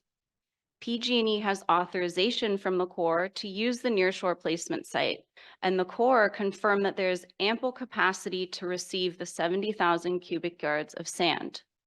If sediment placement occurs during the month of May, which is also when the federal Yaquina hopper dredge conducts maintenance dredging in Morro Bay, the Corps permit requires PG&E to coordinate with the Corps prior to any placement activities. Next slide, please. PG&E collected 5 sediment cores and conducted chemical and grain size testing of the sediment proposed for dredging. The sampling and analysis plan and the sediment testing results were reviewed and approved by the Interagency Dredge Material Management Team, including the EPA, Army Corps of Engineers, Regional Water Quality Control Boards, and Coastal Commission staff. All agencies concurred that the sediment is suitable for nearshore placement. Next slide, please. The main Coastal Act issue areas covered in the staff report are shown on this slide, but for the sake of time, we'll focus on tribal cultural resources and marine resources for the remainder of the presentation. Next slide, please. The proposed dredging project is within an area of known tribal cultural resource sites. During tribal consultation, concerns were raised that cultural artifacts may have washed into the intake cove and could be disturbed during dredging. To address this concern, Special Condition 8 requires PG&E to develop a cultural resources treatment and monitoring plan with tribal representatives who perform monitoring. An addendum was posted yesterday which modifies Special Condition 8 to reflect additional feedback provided by the Yaktichu Yaktalhini Northern Chumash tribe during tribal consultation earlier this week. Next slide, please. Regarding marine resources, the proposed dredging project has the potential to affect sensitive marine species such as eelgrass, southern sea otters, and California grunion. While surveys have shown that eelgrass does not occur within the dredge footprint, as shown on the left, it is found in other areas of the intake cove, and these eelgrass patches could be affected if dredging causes excessive turbidity. Special Condition 4 requires PG&E to monitor turbidity when dredging and to implement response actions, such as slowing the dredge rate, installing silt curtains, or stopping work to mitigate any turbidity exceedance. Special Condition 5A requires a pre-dredge eelgrass survey prior to permit issuance to confirm the amount and extent of eelgrass that could be affected by dredging. Special Condition 5A would require an eelgrass mitigation plan if post-dredge eelgrass surveys reveal a decrease in eelgrass following dredging. Special Condition 6 requires PG&E to avoid and minimize effects of the dredging and sediment placement operations on marine wildlife. A marine wildlife observer must be present on all work vessels, and vessels must maintain a 150-foot buffer from any marine wildlife. Work would stop if any marine mammal or sea turtle were to come within a 33-foot safety zone around active dredging equipment. To protect California grunion, which may spawn on the Morro Bay sandspit, Special Condition 7 would limit placement of dredge sediment to periods when California grunion is not expected to be spawning. Next slide, please. Commission staff recommends that the commission approve CDP application number 9230599 as condition, and PG&E supports the staff recommendation. Regarding the alleged violation noted in the staff report, we learned this morning that PG&E has committed to submit a CDP application requesting after the fact authorization for the unpermitted development, and will be working with commission staff during that process to resolve the situation. The motion and resolution are on page 5 of the staff report. This concludes staff's presentation, and we, along with PG&E, are available for questions. Thank you. Great. Thank you very much. All right. Are there any ex partes? All right. Seeing now, open the public hearing. And how many public speakers do we have, Chris? We have 2 people signed up to speak. Are they in person? We have 1 in person and 1 on Zoom. All right. I'd like to welcome the first public speaker in person and offer 3 minutes. We have Tom Jones, the applicant's representative from PG&E. Good morning, Chair Hart, Coastal Commissioners. Tom Jones representing Pacific Gas Electric Company today for the permit. We fully agree with the staff's report and analysis and support the conditions as drafted. I'd like to thank the staff for their work on revising those conditions and the Yaktijutitu Yaktahini. We feel that we have a very appropriate set of conditions now to enact tribal monitoring in a reasonable way on the dredging project. With me today, I have 2 additional colleagues, Chris Fardis and Mark Kraus. In case we have any additional technical questions, we have the team able to answer that today. We are supportive of the permit package in front of you today. We look forward to leaving that so we can go to work and execute this project. Thank you very much. Happy to answer any questions that the commission may have. Thanks so much, Mr. Jones. All right. Now we'll go to Zoom, please, Chris. We actually have 2 speakers on Zoom now. All right. Thank you. We have Mona Olivas Tucker, the elected official for the Yaktijutitu Yaktahini Northern Chumash tribe. Mona. Hello, Madam Chair and Commissioners. My name is Mona Olivas Tucker, and I'm the Tribal Chair for Yaktijutitu Yaktahini Northern Chumash tribe of San Luis Obispo County. I'm a resident of Arroyo Grande in San Luis Obispo County. Thank you for taking the time to hear my statement. I represent people who can trace their history to the pre-contact villages throughout the San Luis Obispo County region, including the villages on Diablo lands for well over 10,000 years. Our history is well known, and extensive research was completed in 2020 by Dr. John Johnson of the Santa Barbara Museum of Natural History, now retired. This academic research has been shared with the Coastal Commission. The report names my tribe as the ancestral people from the Pecho Coast, on which Diablo Lands is part of.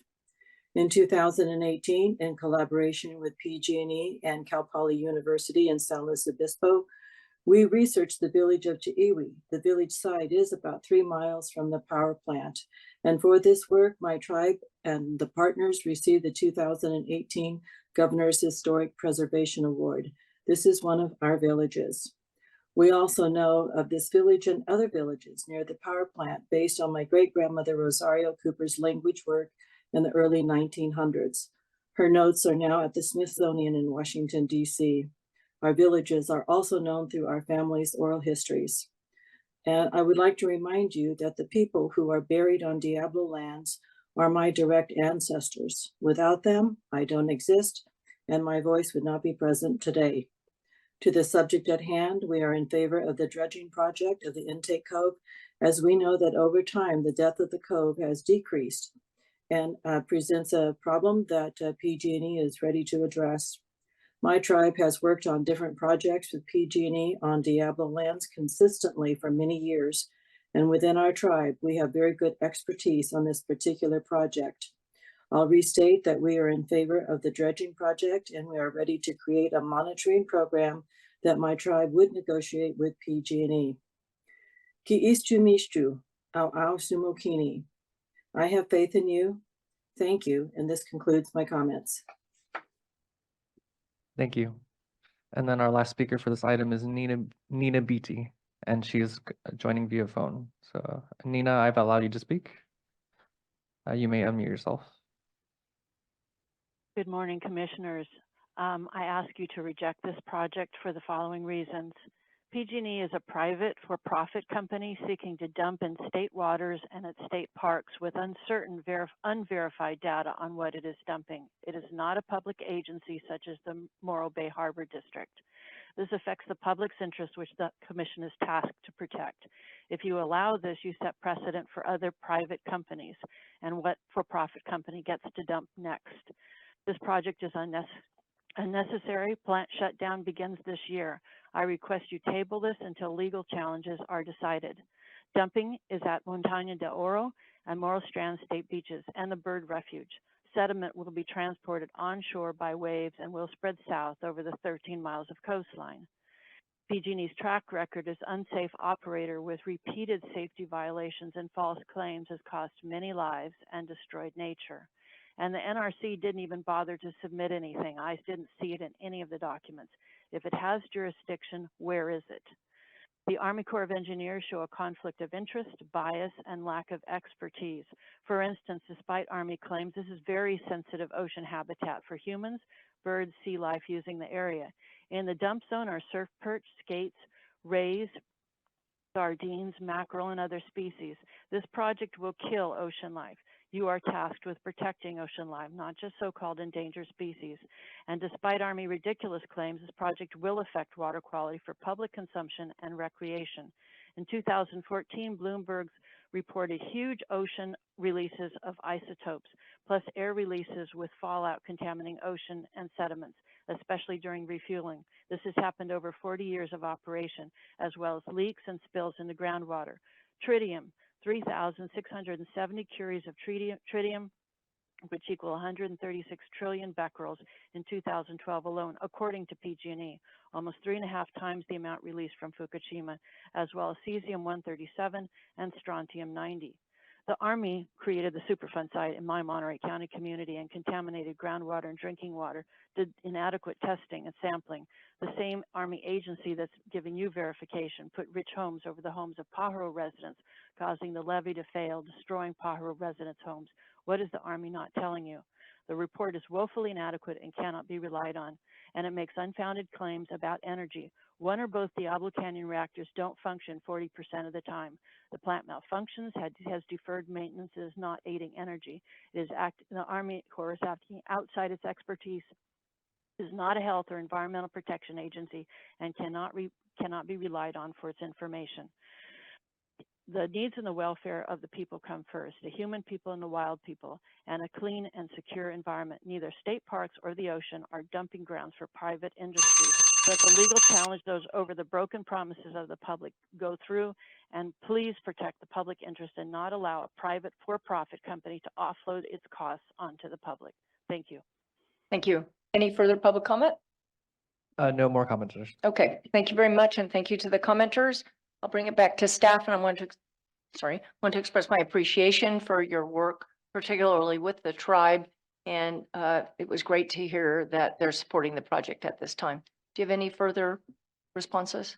Thank you, Chair. Just briefly on the last commenter, I would note that there was extensive testing of the sediments carried out, that those testing results were reviewed by a variety of agencies, the EPA, the Regional Water Quality Control Boards, Army Corps of Engineers, and our staff, to ensure that it was beach quality sediment, was appropriate for beneficial reuse. And that's how we would characterize this, not as dumping. It's going to be placed in the nearshore environment so it can come up on the beach and replenish those areas. That's all. Thanks, Mr. Tufel. Thank you both so much. And I'll bring it back to the commission for any questions and a motion on this item. Commissioner Nutter. I just had a question as to how this project fits in the overall timeline for decommissioning the plant. So we've received from PG&E a consistency certification for that relicensing, where we responded to that with a request for additional information, including a coastal development permit application, because based on our review, there would be development activities, and there's additionally a special condition requiring submittal of a coastal development permit application for continued operations past the current license term. So we're actively working with PG&E to complete those applications and move those forward. Timeline is a little bit uncertain, but we're expecting that to happen later this year. This work, as I understand it, PG&E is gearing up to start in early April. And so this activity is needed, as we understand it, and as described in the staff recommendation and staff report for operations under the current licensing term. They're current, so it's not extending it beyond what it's going to be allowed to. Okay, thank you. Right. Motion. All right, Commissioner Rice. I move that the commission approve coastal development permit number 9-23-0599 pursuant to the staff recommendation and asking for a yes vote. We have a second? Second. All right. Commissioner Rice made the motion, seconded by Commissioner Cummings, and need a roll call vote, please. Ms. Miller. Commissioner Escalante, Yes. Escalante, yes. Commissioner Harmon, Yes. Harmon, yes. Commissioner Nada, Aye. Nada, yes. Commissioner Rice. Yes. Rice, yes. Commissioner Uranga, Uranga, yes. Commissioner Aguirre, Yes. Aguirre, yes. Commissioner O'Malley. Yes. O'Malley, yes. Commissioner Cummings. Aye. Cummings, yes. Chair Hart. Yes. Hart, yes. The vote is unanimous. All right, great. Thank you very much. So that permit is adopted. And as I mentioned earlier, we're going to take a one year, we're going to take a 1 year break. It's going to be a really long lunch. Take a 1 hour. And so why don't we just, for purposes, we'll come back here at 12:45 and we'll see y'all then. Thank you.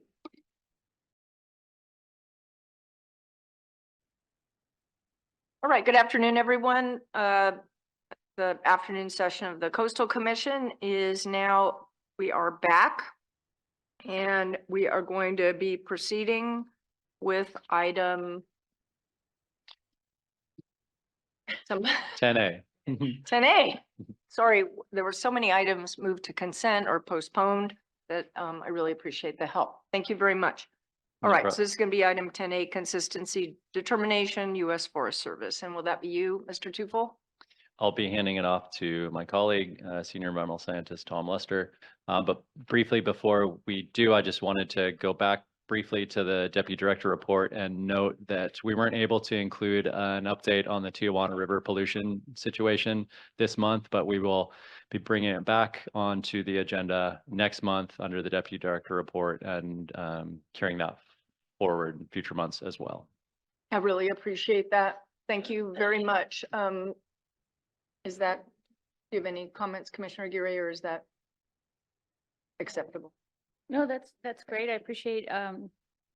Tufel's amenability to bring it back next month. And I did suggest that there's hopefully we can bring a couple of experts to give a short presentation on the impacts to the marine wildlife and some of the other environmental factors that have recently come to light based on a white paper published by San Diego State University last month. Thank you. That would be great. Thank you so much, Commissioner. All right, then Mr. Lester will proceed with item 10A. Okay, thank you. Good afternoon, Chair Hart and Commissioners. And there's the presentation. This item is a proposed consistency determination by the U.S. Forest Service to temporarily prohibit camping and campfires at San Carpoforo Beach, which is located at the southern end of Big Sur. The purpose of this proposed prohibition, which would last up to 2 years, is to allow the Forest Service to reset and improve the existing conditions at the beach.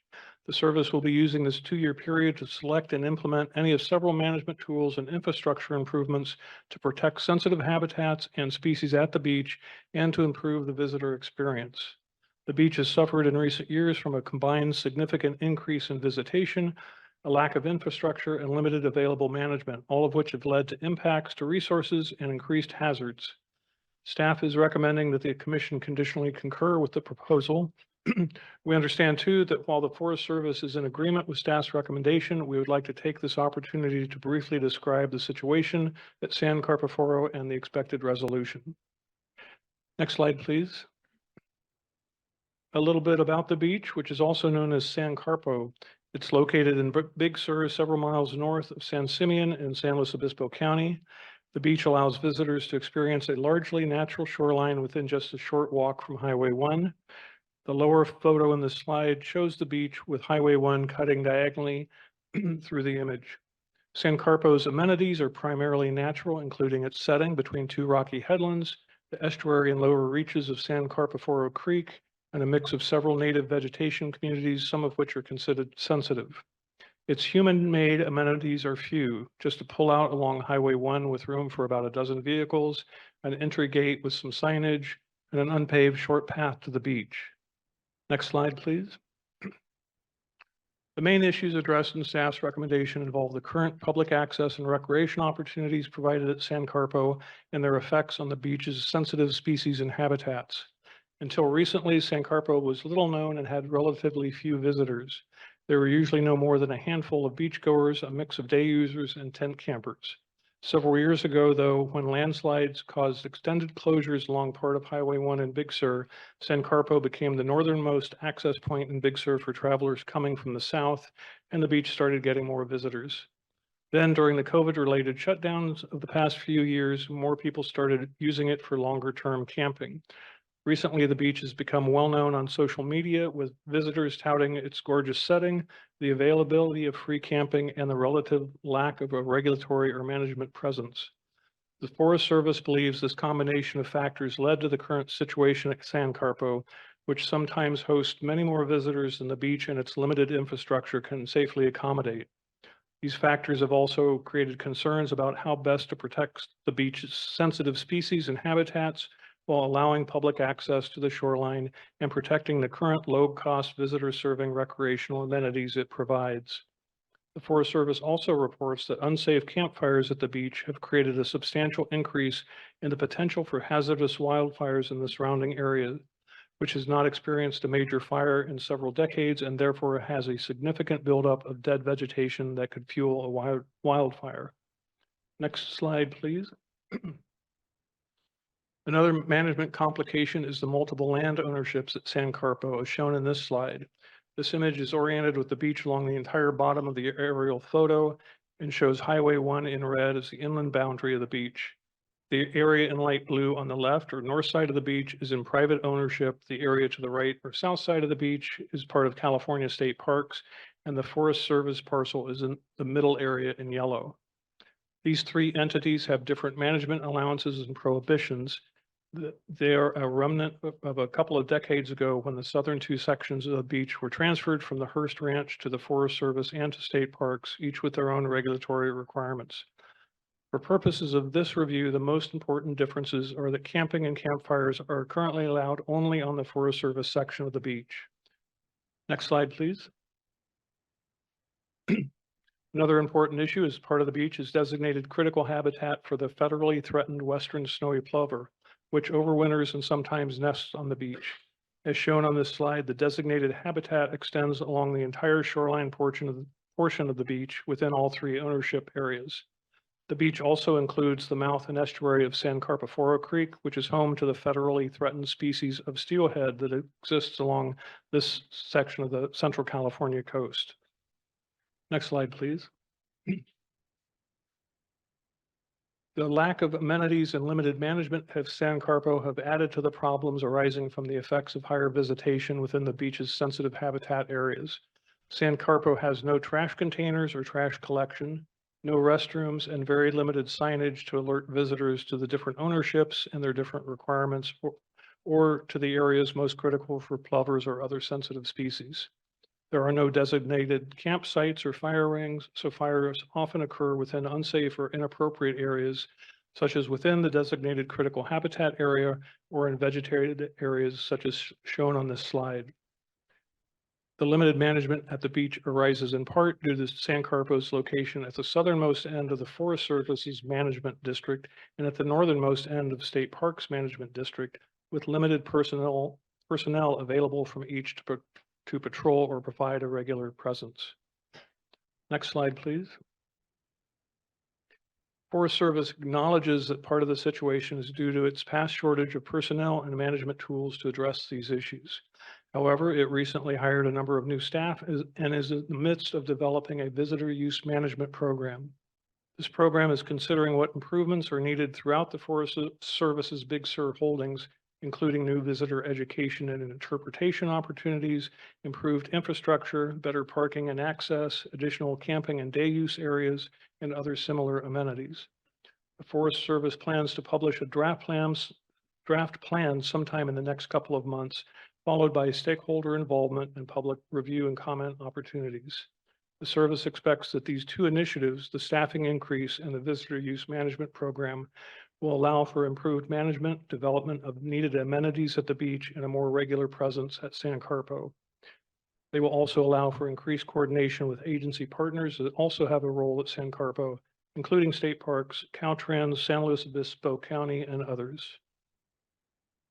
As noted in the recommended findings, the forest order would expire in 2 years, so the service would need to submit a subsequent consistency determination by then for any proposed longer-term infrastructure development or management changes, including those that may come out of the visitor use management program. Importantly, the beach will remain open to the public during this time. Visitors will just not be able to camp or have fires. Next slide, please. Staff's recommendation includes several conditions meant to help ensure protection of the sensitive resources and of the shoreline access provided at San Carpo.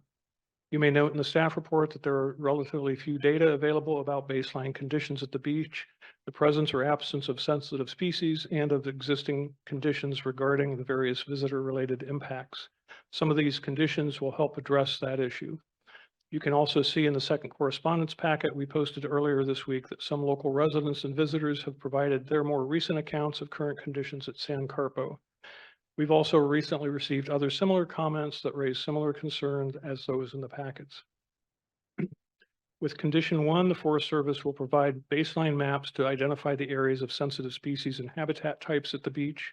This is to help inform upcoming management decisions about where new infrastructure might be located and what management tools might be employed to allow for needed resource protection and for visitor use of the beach. Please note that the addendum we provided earlier this week recommends minor modifications to this condition, basically to allow a longer survey period and to include the use of additional data sources for identifying these species and habitats. Condition 2 will have the Forest Service implement several measures specifically to protect the federally threatened western snowy plover, including installing and maintaining fencing and signage that delineates areas of known or probable plover nesting habitat. I should note that your second correspondent package includes a letter that provides some more recent plover survey data than what we had available for the staff report. It shows the presence of about 30 plovers at the beach as recently as last month. Condition 3 includes several important provisions. It will have the Forest Service provide regular reports to the Executive Director on the progress of its visitor use management program and identify the various amenities and management measures being considered, including short-term or immediate changes such as adding trash containers and collection. Condition 3 also confirms the goal of ensuring that the planning process results in no net loss of coastal camping opportunities. It also provides that the Forest Service will submit, prior to the end of the 2-year prohibitions, a new consistency determination regarding any longer-term proposed measures for improved infrastructure and management at San Carpo. And finally, condition 4 will have the Forest Service invite any interested tribes to participate in development of the visitor use management program. Staff understands that the program to this point has not included tribal consultation, so this condition is meant to allow for involvement in that process. With these conditions, staff recommends the Commission finds that the proposal is consistent with the Coastal Zone Management Program. The motion and resolution to concur is on page 4 of the staff report. I should also take a moment to thank the Forest Service personnel for working with staff to develop these conditions. And I understand a Forest Service representative is participating via Zoom today, along with several other public speakers. And with that, I'll close and be happy to answer your questions. Thanks so much, Mr. Luster. Thanks for the report. Very complete. Does anyone on the commission have an ex parte on this item? All right. And how many speakers do we have? We have 3 speakers lined up. All right. Are they all on Zoom? They're all on Zoom. All right. So let's hear from our first speaker, please. Thank you. First, we have John Finn Eifert from the USDA. Good afternoon, and thank you, Chair Hart and Commissioners, for the opportunity to speak with you this afternoon. My name is John Finley Eifert. I'm the District Ranger of the Monterey Ranger District of the Los Padres National Forest. First, I want to say, start with I'm thankful for the hard work. Sir, can you wait just 1 minute? Your voice, something happened. Sure. Thank you. Can you hear me now? No. Just a minute. We'll see if it's on our end and. Yeah, your voice was fine starting out and then it went very quiet. Okay. Let me know. You know if you can hear me. If not, I may. That's Okay, it. Yeah. Now it's better again. Okay. Yeah, just stay close to your, whatever, your mic or whatever. I will do. Thank you. I wanted to first start by saying I'm thankful for the hard work and the dedication of Mr. Luster and staff who worked with me to want this agreed upon path condition of concurrence and I've proposed for this order. I want to note that I'm supportive of the commission staff report and the conditions presented to move forward with this project to implement the temporary forest order to restrict overnight camping, campfires, and enforce the already existing prohibition to keep dogs on a leash. This forest order will allow my staff in the Monterey Ranger District sufficient time and space to pursue reasonable steps to meet the proposed conditions of concurrence and work to protect the threatened endangered plant and animal species present at San Campo Beach, while concurrently endeavoring to provide positive, safe, and enjoyable recreational opportunities along the coast and through the integrity of the Monterey Ranger District of the Los Padres National Forest. Sir? Yes. Fortunately, your voice has been breaking up. So what we're thinking might work is if you could call in. Would it be possible for you to call in using a phone? I can do that. I can do that if somebody provides a number for me. I couldn't even hear what you just said. Could anyone understand that? It might be, yeah, it might be your internet connection that's giving. Do you have the number? I do not. He said he does now. All right, so why don't we'll go to the next speaker. We'll look forward to your call. Did you say you need the number? Yes. Okay, do you want to just state the number, Chris, if you could, if you have it?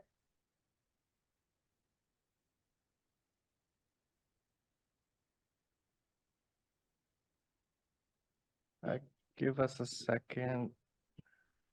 Is it this one, do you think? I'm not sure.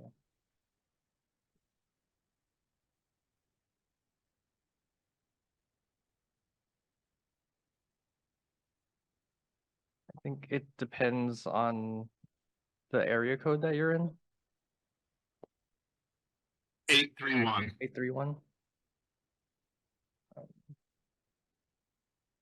I'm not seeing, I'm actually call any of those numbers that will work. call. Okay. You can use 669 444 9171.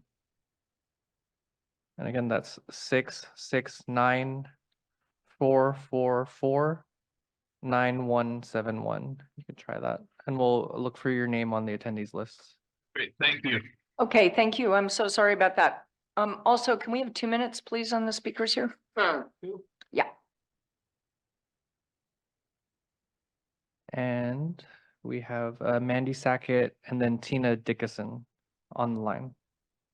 So Mandy Sackett. Good afternoon, Chair Hart, Commissioners. Mandy Sackett speaking on behalf of Surfrider Foundation San Luis Obispo chapter. Our SLOW chapter was established over 25 years ago and has been working hard to protect the coast and public access to it since then. Our organization also has a really long history of supporting low-cost overnight accommodation, and we understand that having an affordable place to sleep near the coast is a key barrier for access for Email. especially those who wish to visit from further inland locations.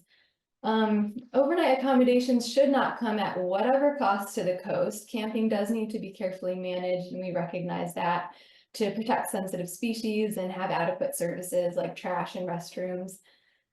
So we think the staff recommendation got it right. We support the conditional concurrence as recommended by staff. San Carpo is a very special place with stunning habitat and wildlife, and with the recent rise in popularity, we do think that a more careful management plan is key, and we hope that there will be a public process and outreach, and we look forward to weighing in on what that looks like. So thank you to the Commission and the U.S. Forest Service for moving forward with enhanced management of the park. Thank you. Next, Tina Dickinson.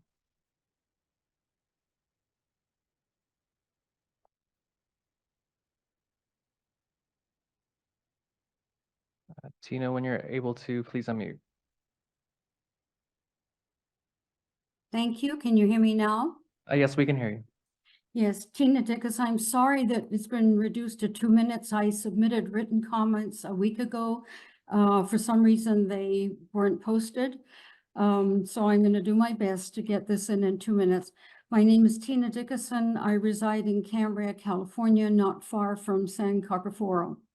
I fully support the U.S. Forest Service decision to prohibit overnight camping, open campfires, and enforcement of the current policy of keeping dogs on leash at San Carpoforo Beach for a period of up to 2 years, or in my opinion, however long it takes to get it right. The situation at the beach has reached an alarming state. Public safety and species are threatened by campfires on the beach in a high fire risk and remote area. Fires also cause pollution in a pristine area of the coast. A lack of designated parking creates a very dangerous situation along an already cramped Highway 1. Public access is not available to all due to an unwelcoming situation caused by those who show little or no respect for the environment. For some wishing to access the beach, many are deterred because of the undesirable situation. For example, no trash receptacles, no restrooms, insufficient parking, no management of any services to support safe camping. This situation is not acceptable along our pristine and treasured California coast, where access to all should be available. Federally endangered and threatened species are under threat, including but not limited to the snowy plover, the South Central California coast steelhead, and the Smith's blue butterfly. I'm going to try to curtailing the current unfettered access by remedying the issues that exist is what needs to be seriously addressed, and is what USFS appears to be doing. I urge the Coastal Commission to support the USF's decision to help rectify the situation. I had one more short paragraph that I really thought was important. Why don't you go ahead, ma'am? It's all right. Thanks so much. I would just say further insight can be gained by referring to comments and images found in the staff report under correspondence 2, pages 14 to 17. The images clearly show evidence of the situation made by the observer, the commenter, on a visit to San Carpoforo on Friday, March 8th at 10 a.m. and which he submitted later that day to the commission. Those are some very real life situations, and thank you very much for taking my comments.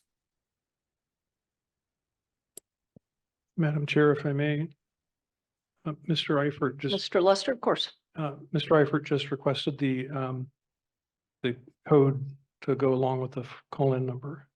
Chris, might you? We actually just sent him an email with all the information, and we just got a phone number that popped up. So we're gonna ask them to unmute. Thank you, Mr. Lester. Appreciate it. Hang on.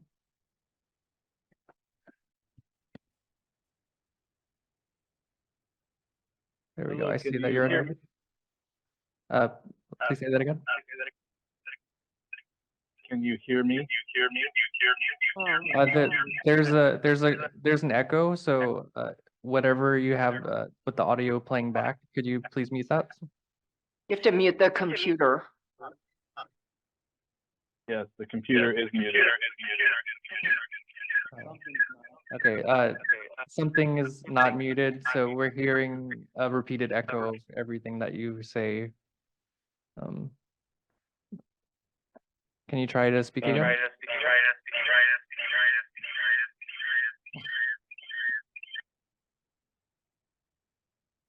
I'm so sorry. It doesn't seem to be working. And now everything is echoing, including me. So why don't we disconnect that for right now? Perhaps you could email him again and ask him to try the Zoom approach again. Do we have another speaker? We have no more speakers. So, Okay. yes, try joining via Zoom again, and maybe the connection is more stable now. We can try that. Let's just try that. And that doesn't work. We'll probably just move on with the hearing. Can you hear me now? I'm just going to regular Zoom. No, it's still having a lot of issues, a lot of warbling, and we can barely understand it. Okay. I don't know what to do then. Unfortunately, I'm so sorry. We're unable to hear you clearly. And I'm hoping that and believe that your perspective is presented in Mr. Lester's report, or that Mr. Lester could otherwise indicate the position of the Forest Service. Well, I understand that the service is in agreement with the staff recommendation. Mr. Eifert, if he could email his comments to me, I could read them into the record. That would be helpful. Okay. So why don't we just wait a minute and hope that that can happen, and then we'll proceed if we're unable to get his comments. Ben, can you send me your comments via email? I'll read them.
Chair Hart, I received the comments from Mr. Eifert. And Great. I'll Thank you, I'll Mr. go ahead Tupel. I'll go ahead and read them. Thank you, Finn, for providing these. So he says, "Thank you, Chair Hart and Commissioners, for the opportunity to speak with you this afternoon. My name is John Finley Eifert, and I'm the District Ranger of the Monterey Ranger District for the Los Padres National Forest. I'm thankful for the hard work and dedication of Mr. Lester and staff who worked with me towards an agreed upon path for a conditional concurrence on our proposed forest order. I'm supportive of the Commission staff report and the conditions presented to move forward with this project to implement a temporary forest order to restrict overnight camping, campfires, and enforce the already existing prohibition to keep dogs on a leash. The forest order will allow my staff on the Monterey Ranger District sufficient time and space to pursue reasonable steps to meet the proposed conditions of concurrence and work to protect the threatened endangered plant and animal species present at San Carporforo Beach, while currently endeavoring to provide safe and enjoyable recreational opportunities along the coast and through the entirety of the Monterey Ranger District. I want to thank you for the privilege of your time, and I'm available for any questions you may have. Thank you, and I really appreciate the Commission's patience on this while we work through it." Thanks so much, Mr. Tufel. All right. And very much appreciate that. I'm glad that we were able to get his comments. And now there's no further public comment. I'll bring it back to staff for any other additional comments. All right, bring it back to the commission for comments and a motion. This is a conditional concurrence and the motion is on page 4.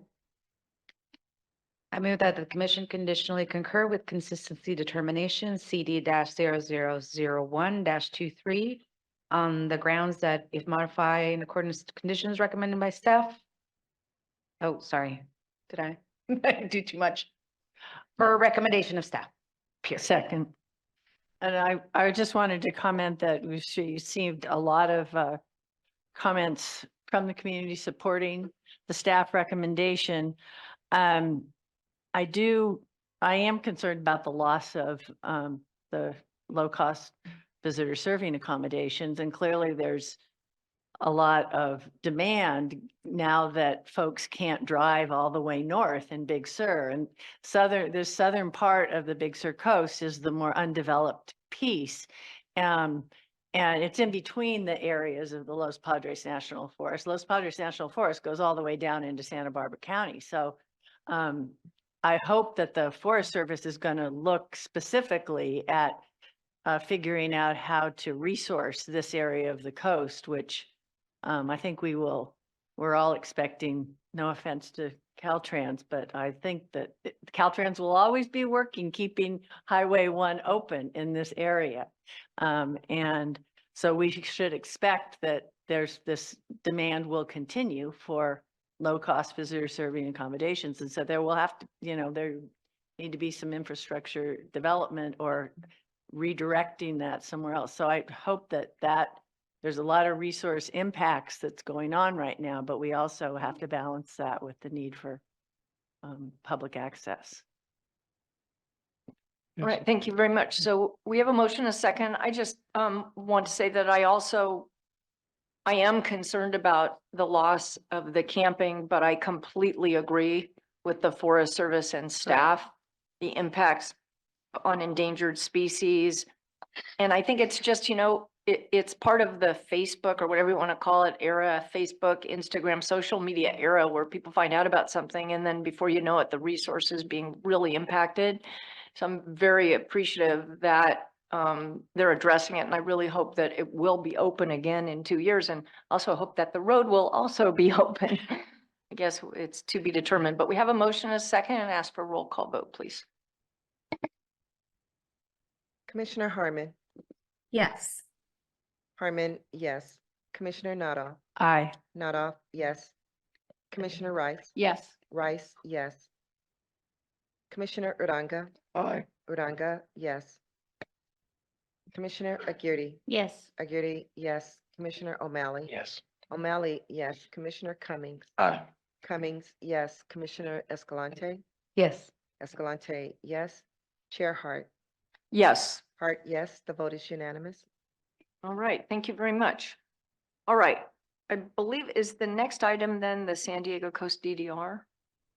Actually, the next item is 11, the South Coast District DDR. South Coast. I'm so sorry, it's just all of the consent items and postponements. All right, so let's proceed with that. Thank you. Item 11. All right, so this item is the Deputy Director's report for South Coast District Orange County.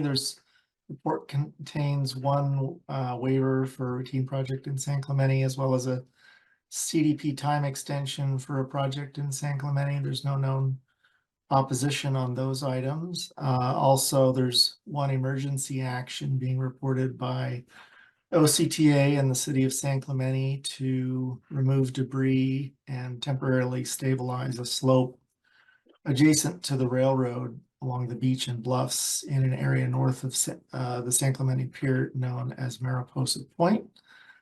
This action was undertaken pursuant to Section 30611 of the Coastal Act, which allows local governments to undertake emergency actions that meet certain criteria without a coastal development permit. Additional emergency work is anticipated along this section of the corridor, which staff will report on at a later hearing. So in this case, we're asking whether 3 or more commissioners object to any of the waiver or the extension in the report. All right.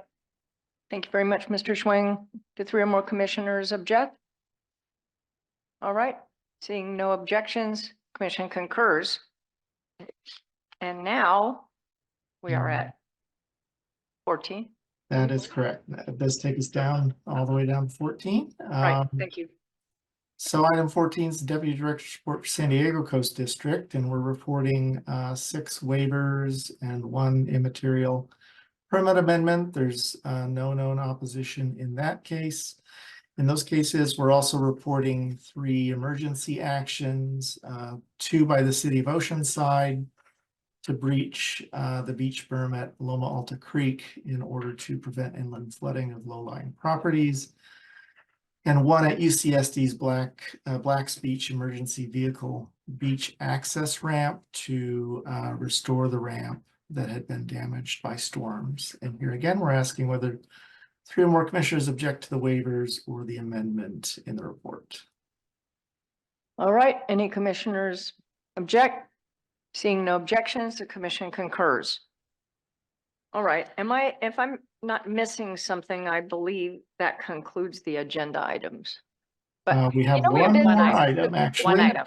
One more. The printout that I'm suffering, that for some reason, when I print out the agenda, it doesn't print the whole thing. I'm so apologize to my fellow commissioners.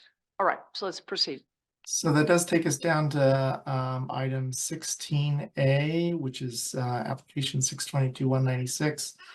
The City of San Diego for their El Camino Real Bridge and Road Replacement Project, and Melissa Escarone with our San Diego Coast District and Transportation Unit is going to do the staff presentation on that matter. So go ahead, Melissa. Good afternoon, Commissioners. Item 16A is an application from the City of San Diego to replace the El Camino Real Bridge shown here and realign and widen a 0.45 mile long section of roadway. Next slide. The subject project is located along El Camino Real between San Dieguito Road and Via de la Valle in the City of San Diego, northeast of Del Mar. The proposed project site is located within an area of deferred certification in the City of San Diego. Therefore, pursuant to Section 30519 of the Coastal Act, the standard of review is the Chapter 3 policies of the Coastal Act. Next slide. The proposed project will replace the existing seismically unsound El Camino Real Bridge built in 1940 over the San Dieguito River.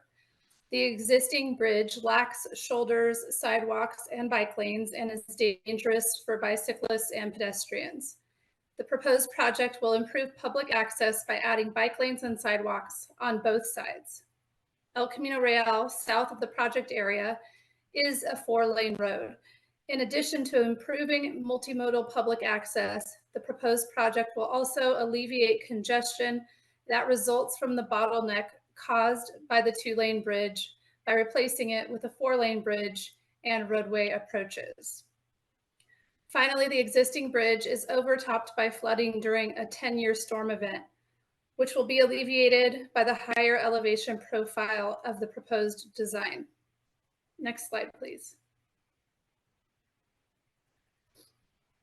The proposed project includes replacement of the existing 2-lane El Camino Real Bridge over the San Dieguito River with a 4-lane bridge, realignment and widening of 2-lane El Camino Real with a 4-lane roadway between San Dieguito Road and Via de la Valle, and construction of a new intersection at El Camino Real and de la Valle Place. Construction of protected bike lanes. Oh, sorry, next slide. Oh, no, wait, same slide. Sorry about that. Construction of protected bike lanes, landscape sidewalks, multimodal trail connections, signal protected ingress and egress lanes, and reconfigured driveways and medians. Installation of right-of-way chain link fence and wooden lodgepole fencing to protect habitat. Utilities and culvert relocations within the right-of-way, biofiltration basins to protect water quality, wildlife sensitive lighting, wayfinding signage, temporary access roads, 3 temporary trestles required for bridge construction, buried riprap and turf reinforcement mats on the northeast riverbank, and demolition of the existing bridge and restoration of disturbed areas. Next slide. To minimize construction-related traffic impacts during the 3-year construction period, the existing roadway will be relocated approximately 210 feet to the east to allow the existing bridge to remain in use during construction of the new bridge. Within the project limits, El Camino Real represents the coastal zone boundary. Therefore, upon project completion, the coastal zone boundary will be relocated eastward by 210 feet. This slide shows the project footprint in yellow, the existing coastal zone boundary in blue, and the proposed new coastal zone boundary in green. Staff would execute the boundary adjustment as a ministerial action. Next slide. To enhance multimodal access, the project includes landscape sidewalks and protected bike lanes, as depicted here on this roadway rendering. To improve public safety, a roadway median and signal protected turn lanes are included in the project design. Next slide. And here is a depiction of the proposed bridge design. Next slide. One of the goals of this project is to improve multimodal public access. In addition to the proposed landscape sidewalks and protected bike lanes, a multi-use trail will be constructed underneath the new bridge to connect to the existing coast to crest trail system shown here. There will be no impact to public access or public parking during construction of the proposed project. Next slide. The construction of the new bridge and demolition of the existing bridge will result in impacts to wetlands and ESHA within the riparian corridor of the San Dieguito River. 3.33 acres of permanent wetland impacts will require 13.32 acres of mitigation, and 0.77 acre of permanent riparian ESHA impact will require 2.31 acres of mitigation. The applicant conducted a full alternatives analysis for the final EIR and an addendum. As conditioned, the proposed project is the least environmentally damaging alternative that is both feasible and meets the project goals. Next slide. As a result of a multi-year and multi-agency advanced mitigation planning effort, the mitigation for the subject project was identified, planned, funded, and constructed in advance of the project-related habitat impacts. Nevertheless, Special Condition 4 requires that 13.32 acres of brackish marsh wetland and 2.31 acres of riparian habitat are conserved in perpetuity at the San Dieguito Lagoon W19 mitigation site, which was authorized by CDP number 6200160 in 2021. Next slide. As conditioned, the proposed project is the least environmentally damaging alternative that is both feasible and meets the project goals. Although impacts to wetlands and ESHA will occur as a result of realigning El Camino Real, the applicant has included measures to minimize wetland and ESHA impacts and has included advanced mitigation for those impacts. Nevertheless, these impacts are inconsistent with Section 30240A. However, the proposed project as mitigated and conditioned is approvable pursuant to the conflict resolution provisions of the Coastal Act. The project includes considerable public access benefits, including bicycle lanes, landscape sidewalks, multi-use trail connections to the Coast to Crest Trail, and along the San Dieguito Lagoon W19 site. Thus, denial or modification of the project to eliminate the inconsistency would fail to maximize public access. Next slide. The applicant states that there will be a reduction in greenhouse gas emissions, vehicle miles traveled, and energy consumption due to improved traffic flow as a result of the lane additions from the proposed project. The proposed bike lane, sidewalks, and trail connections will improve safe multimodal access, which may further reduce vehicle miles traveled and greenhouse gas emissions. Next slide.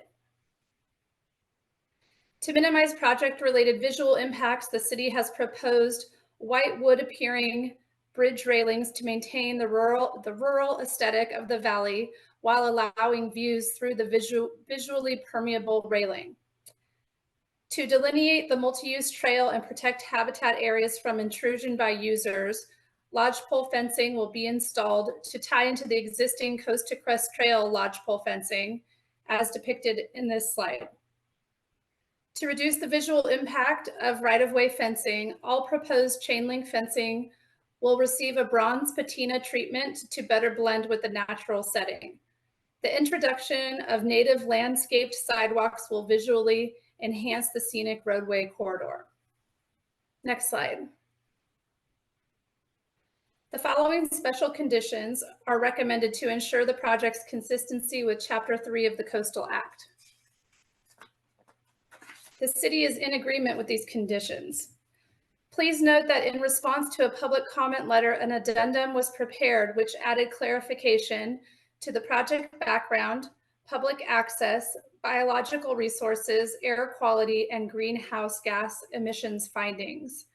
The conflict resolution findings were also revised to underscore that maximized public access is a core component of the project, well detailed in this report and the city's various environmental documents. Next slide. Thus, staff recommends that the commission approve the subject project. The motion is on page 6 of the staff report. This concludes staff's presentation. Thank you very much.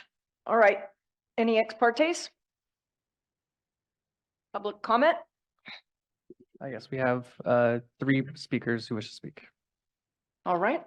We have 2 from the City of San Diego, Jacob Randles and George Gossain, and they're in as panelists.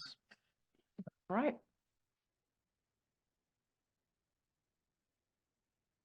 Jacob, whenever you're ready. Jacob Randles.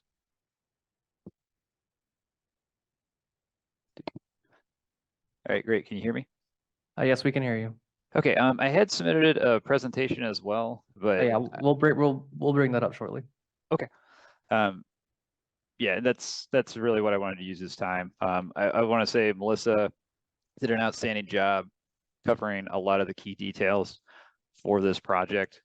So good afternoon, everyone. I'm Jacob Randles, Associate Engineer with the City of San Diego. Next slide, please. So just very quickly, I kind of wanted to stress some of the things that she touched on in a little bit more detail, and that's namely that a big reason for this project is that currently the road and the bridge are functionally obsolete. I know she touched on vehicle miles traveled, and then whenever we did our traffic studies at the time for the original EIR that was approved back in 2016, we were using level of service, and they found that at peak travel times, it was a level service F. And you can just see from the picture down on the bottom left corner that it's 2 lanes. There's no median, there's no protected bike lane, there's no sidewalk. The community wants this. We've developed our design based off of input from the local community. And the other big issue that we have, other than structural deficiency due to seismic activities, is during high flood events, this roadway and bridge will flood. Next slide, please. Next slide. So the thing I wanted to highlight here that Melissa touched on briefly is everything in red is the impact area and also the highlighted staging area. So as you can see from this impact area, is that there's already a lot of development that's occurred, and then the new development that is happening is limited mostly to the river corridor and immediately south of it, and just west of the Fairbanks Ranch Golf Course. And then as part of a condition of the construction is we are removing the old El Camino Real Bridge and a section of the road south of the Horse Park intersection. Please, you can continue. I'm sorry, I didn't mean to limit you to 2 minutes. Oh. So please continue and you complete your presentation. Thank you. Okay, thank you, ma'am. Next slide. Great. For this one, just again, trying to just add, in addition to some of the things that Melissa called out, is that we're upgrading this from a 2-lane collector to a 4-lane major, and this is in accordance with the community plan. And then a big reason for that is like there's not enough, or we don't meet the circulation network at present. And so this is definitely a need. Otherwise, the other 2 east-west travel zones or travel corridors that are accessible to the public besides Via de la Valle is Del Mar Heights, which is approximately 2 miles to the south, and Lomas Santa Fe, which is another 2 miles to the north. So in that way, we're not meeting the land use intensity at present or future based off of those community plans. So this is definitely necessary. Some of the things that we're also taking advantage of with the construction of this project is installing a new 16-inch water pipeline from San Dieguito Road to Via de la Valle, and that will help remove customers that are that the city of San Diego is responsible for off of other municipality water sources, which will help achieve efficiencies within our infrastructure. Next slide. So with this one, or with this slide, I just really wanted to highlight visually some of the multimodal improvements that will be occurring with this project. So along with the bicycle lanes, it's just a lot of that new striping that goes with it that you don't necessarily think of until you drive on the road and like, oh, that's cool. So you have your cyclists with the directional arrows, which we've all seen, but we also have green bicycle boxes at intersection to promote safety for bicyclists when they're turning. And then we have green bicycle path lanes. So whenever they're having to change lanes because they need to go left while traveling north along El Camino Real, they can, and they can do so safely. We're modifying the existing traffic signals to install new signals that include pedestrian signals, push buttons, signage, as well as signal phasing. That'll help with traffic flows, making them more efficient and flow from north to south. We're also integrating the pedestrian walkway, which was touched on earlier. And then on the bottom left, you can just kind of see some of the new signage that's going to be provided just to help accentuate the fact that like we are doing our best to make this truly multimodal and improve access for all who wish to go travel to the coast. One big thing is a lot of the special events that happen in this area due to its proximity to the fairgrounds, the polo fields, the golf course, as well as the Costa Crest Trail, is people aren't able to safely transit this road on foot or via bike. So these improvements definitely help get after that. Next slide, please. This is the current construction cost. So this kind of shows you right now we're looking at a $69.4 million construction cost. Of that, we're working with the Federal Highway Administration and Caltrans Local Assistance Program Management Team to secure $50.7 million through the Highway Bridge Program. And a condition of those funds is going from a 2-lane collector to a 4-lane major. The other alternatives that were analyzed and that were mentioned by Melissa were not eligible for that Federal Highway Administration funding. So in order to make this possible, one of the conditions we had to meet was being in line with Caltrans recommendations and the Federal Highway Administration's guidelines. And that was a 4-lane major. Next slide, please. This is a calendar that shows our sequence of events and the different milestones that we're looking at. So April, we're looking to complete and obtain all resource agency permits. May, we're looking to complete our right-of-way acquisition. So that way, August, we can obtain our construction funding through our E76 form through Caltrans, and then start the bid award process so we can commence construction activities by February of next year. It has a 3-year construction timeline, which will have construction of the new roadway and bridge complete by January 2028, which will allow it to be open to traffic. And then after we open up the traffic, that's when we plan on doing the demolition of the old bridge and roadway. So that's why the end of construction activities is actually several months after opening it back up to traffic. Next slide, please. Touching on just some of the environmental aspects. So just reiterating that we did have our EIR, and that was why we used the level of service. And we got that back in 2016. during our consistency review, as we were finalizing all permits and CEQA documents, it was determined that we needed to include our temporary construction areas within the CEQA document, and that hadn't previously been captured. As a result, we had to do an EIR addendum just to make sure that we captured those temporary construction areas, which were always part of the plan, and then captured them within the environmental CEQA document itself. Next slide. This touches on, again, the Whiskey 19 restoration area. I think Melissa did an outstanding job reviewing it earlier, so I don't think we need to belabor this one anymore. Next slide, please. And in closing, you can see the tremendous progress that the city team has made in conjunction with all of the various resource agencies. And right now, we're just working at trying to get the California Coastal Commission to issue us our coastal development permit. And then that will be the last remaining one, as evidence or as displayed here by this slide. So I thank you all for your time, and look forward to any questions that commenters or the board might have. Thank you. Thanks so much. Next speaker. Next speaker is George Gussain. Good afternoon, commissioners, and thank you for giving me the opportunity to speak today. My name is George Gussain, Deputy Director with the City of San Diego. I'm speaking in support of the El Camino Real Bridge Replacement and Roadway Widening Project, which is a capital improvement project that is a priority not only for the city, but also for the community. As you know, the project has been in design and permitting process for quite a while now, and we are very, very excited to bring forward today for your consideration. I know that Melissa and Jacob actually addressed all the key points, and we'll be available to answer any comments that you may have. So thank you for your time. Appreciate it. Thank you. And then our last speaker for this item is Christopher Peterson.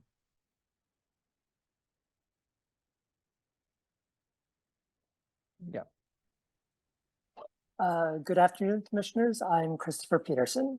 The commission should direct staff to 1, substantiate the predicted public access benefits of the project, 2, analyze whether induced travel will undermine the predicted benefits, and 3, analyze a 2-lane alternative that includes both bike and ped improvements. According to the applicant, this project to double the size of the road is intended to address both existing traffic and anticipated future growth of traffic. The Coastal Act, however, prohibits filling wetlands in order to increase traffic capacity. The Bolsa Chica case and the Commission's own interpretive guidelines are clear on that point. The only way the Commission can approve this project is through a conflict resolution. To do that, the Commission must find that denying or modifying the project would itself conflict with the Coastal Act requirement. The water quality and bike ped improvements could all be provided by a 2-lane road, so a 4-lane road can be approved only if the Coastal Act requires increasing traffic capacity in order to address adverse impacts on public access. This project is located almost 2.5 miles from the shoreline. Multiple parallel routes are available closer to the shoreline. The report does not establish that a significant portion of the traffic here is for coastal access purposes, or that anyone is prevented from gaining access to the coast because of localized congestion 2.5 miles inland. In addition, the staff report does not provide any meaningful analysis of whether this project will induce additional travel. Abundant literature documents the repeated failure of road expansion projects to provide long-term congestion relief due to induced travel. If that happens here, then the promised public access benefits and reductions to VNT that are the basis for the staff recommendation would not occur. Thank you. Thank you, Madam Chair. Thanks so much. All right, back to staff. Thank you, Madam Chair. So staff did go through the arguments that Mr. Peterson laid out in our staff report addendum in detail. I'm happy to walk through that if you're interested in me doing that. But staff does believe that the proposal and our analysis is consistent with past commission approaches in terms of a conflict resolution here. Also, I just want to make clear, we do have our transportation staff available to answer questions. Our biologist, Corey Clatterbuck, is available for questions about the biological impacts. And if there's questions about the mapping and change to the coastal zone boundary, we also do have our mapping staff available for questions. But I did want to just first get an indication of whether you wanted me to kind of walk through the response to Mr. Peterson. I'm happy to do that. It just may take a few minutes to do. All right, let me look to my fellow commissioners and ask if there's a desire to go through point by point or any specific questions. All right, I'm not seeing that there is. I think that it was a very, very complete staff report, and the presentation, of course, by the applicant was very detailed. All right, so nothing else from staff then, Mr. Schwang?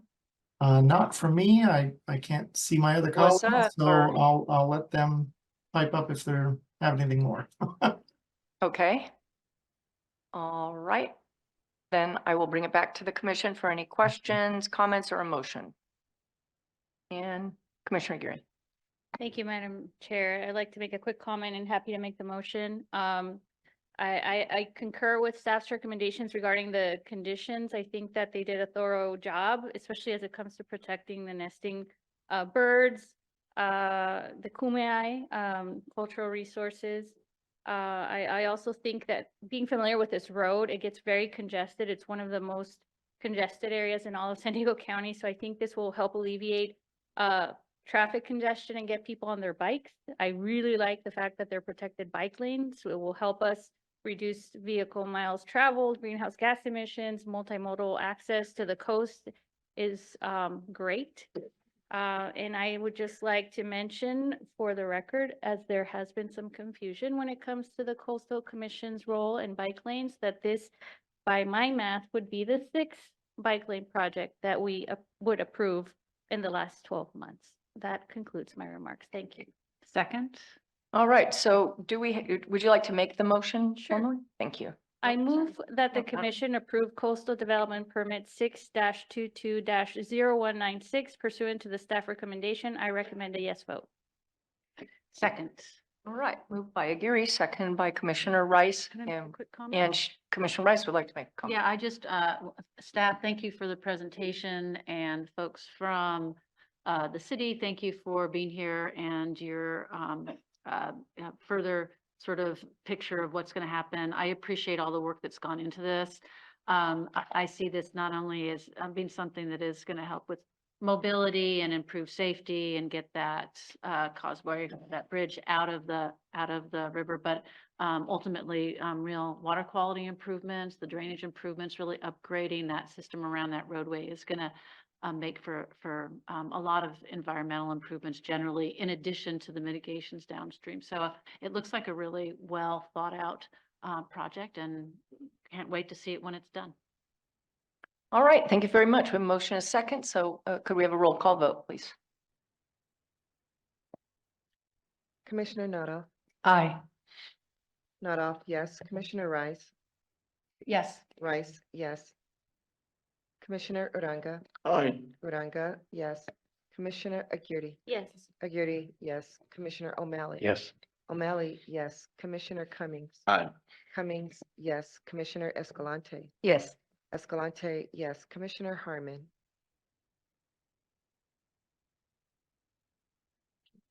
I think she had to step away. Chair Hart. Yes. The vote is unanimous. All right, thank you very much. I am positive that 17A was on consent. And so before we adjourn to closed session today, since I wasn't here yesterday to make a report, I attended the California Coastal Conservancy meeting down in Newport Beach, and it was an absolutely thrilling, in my opinion, meeting because they brought before the Conservancy projects that had been in the works for many years, and it was a lot of projects, and they're all linked to, there is a link that shows all of the various projects, but I can tell you there were several in Sonoma County that I worked on when I was there like 10 years ago. And so the Conservancy is just doing such great work, and there's just a lot to celebrate in what was approved. I think it was close to 400 million or something in projects. It was just fantastic. So wanted to report on that, and want to thank everyone that participated in today's meeting. Of course, we're going to be meeting again tomorrow morning at 9 a.m. But at this time, the commission is going to go into closed session.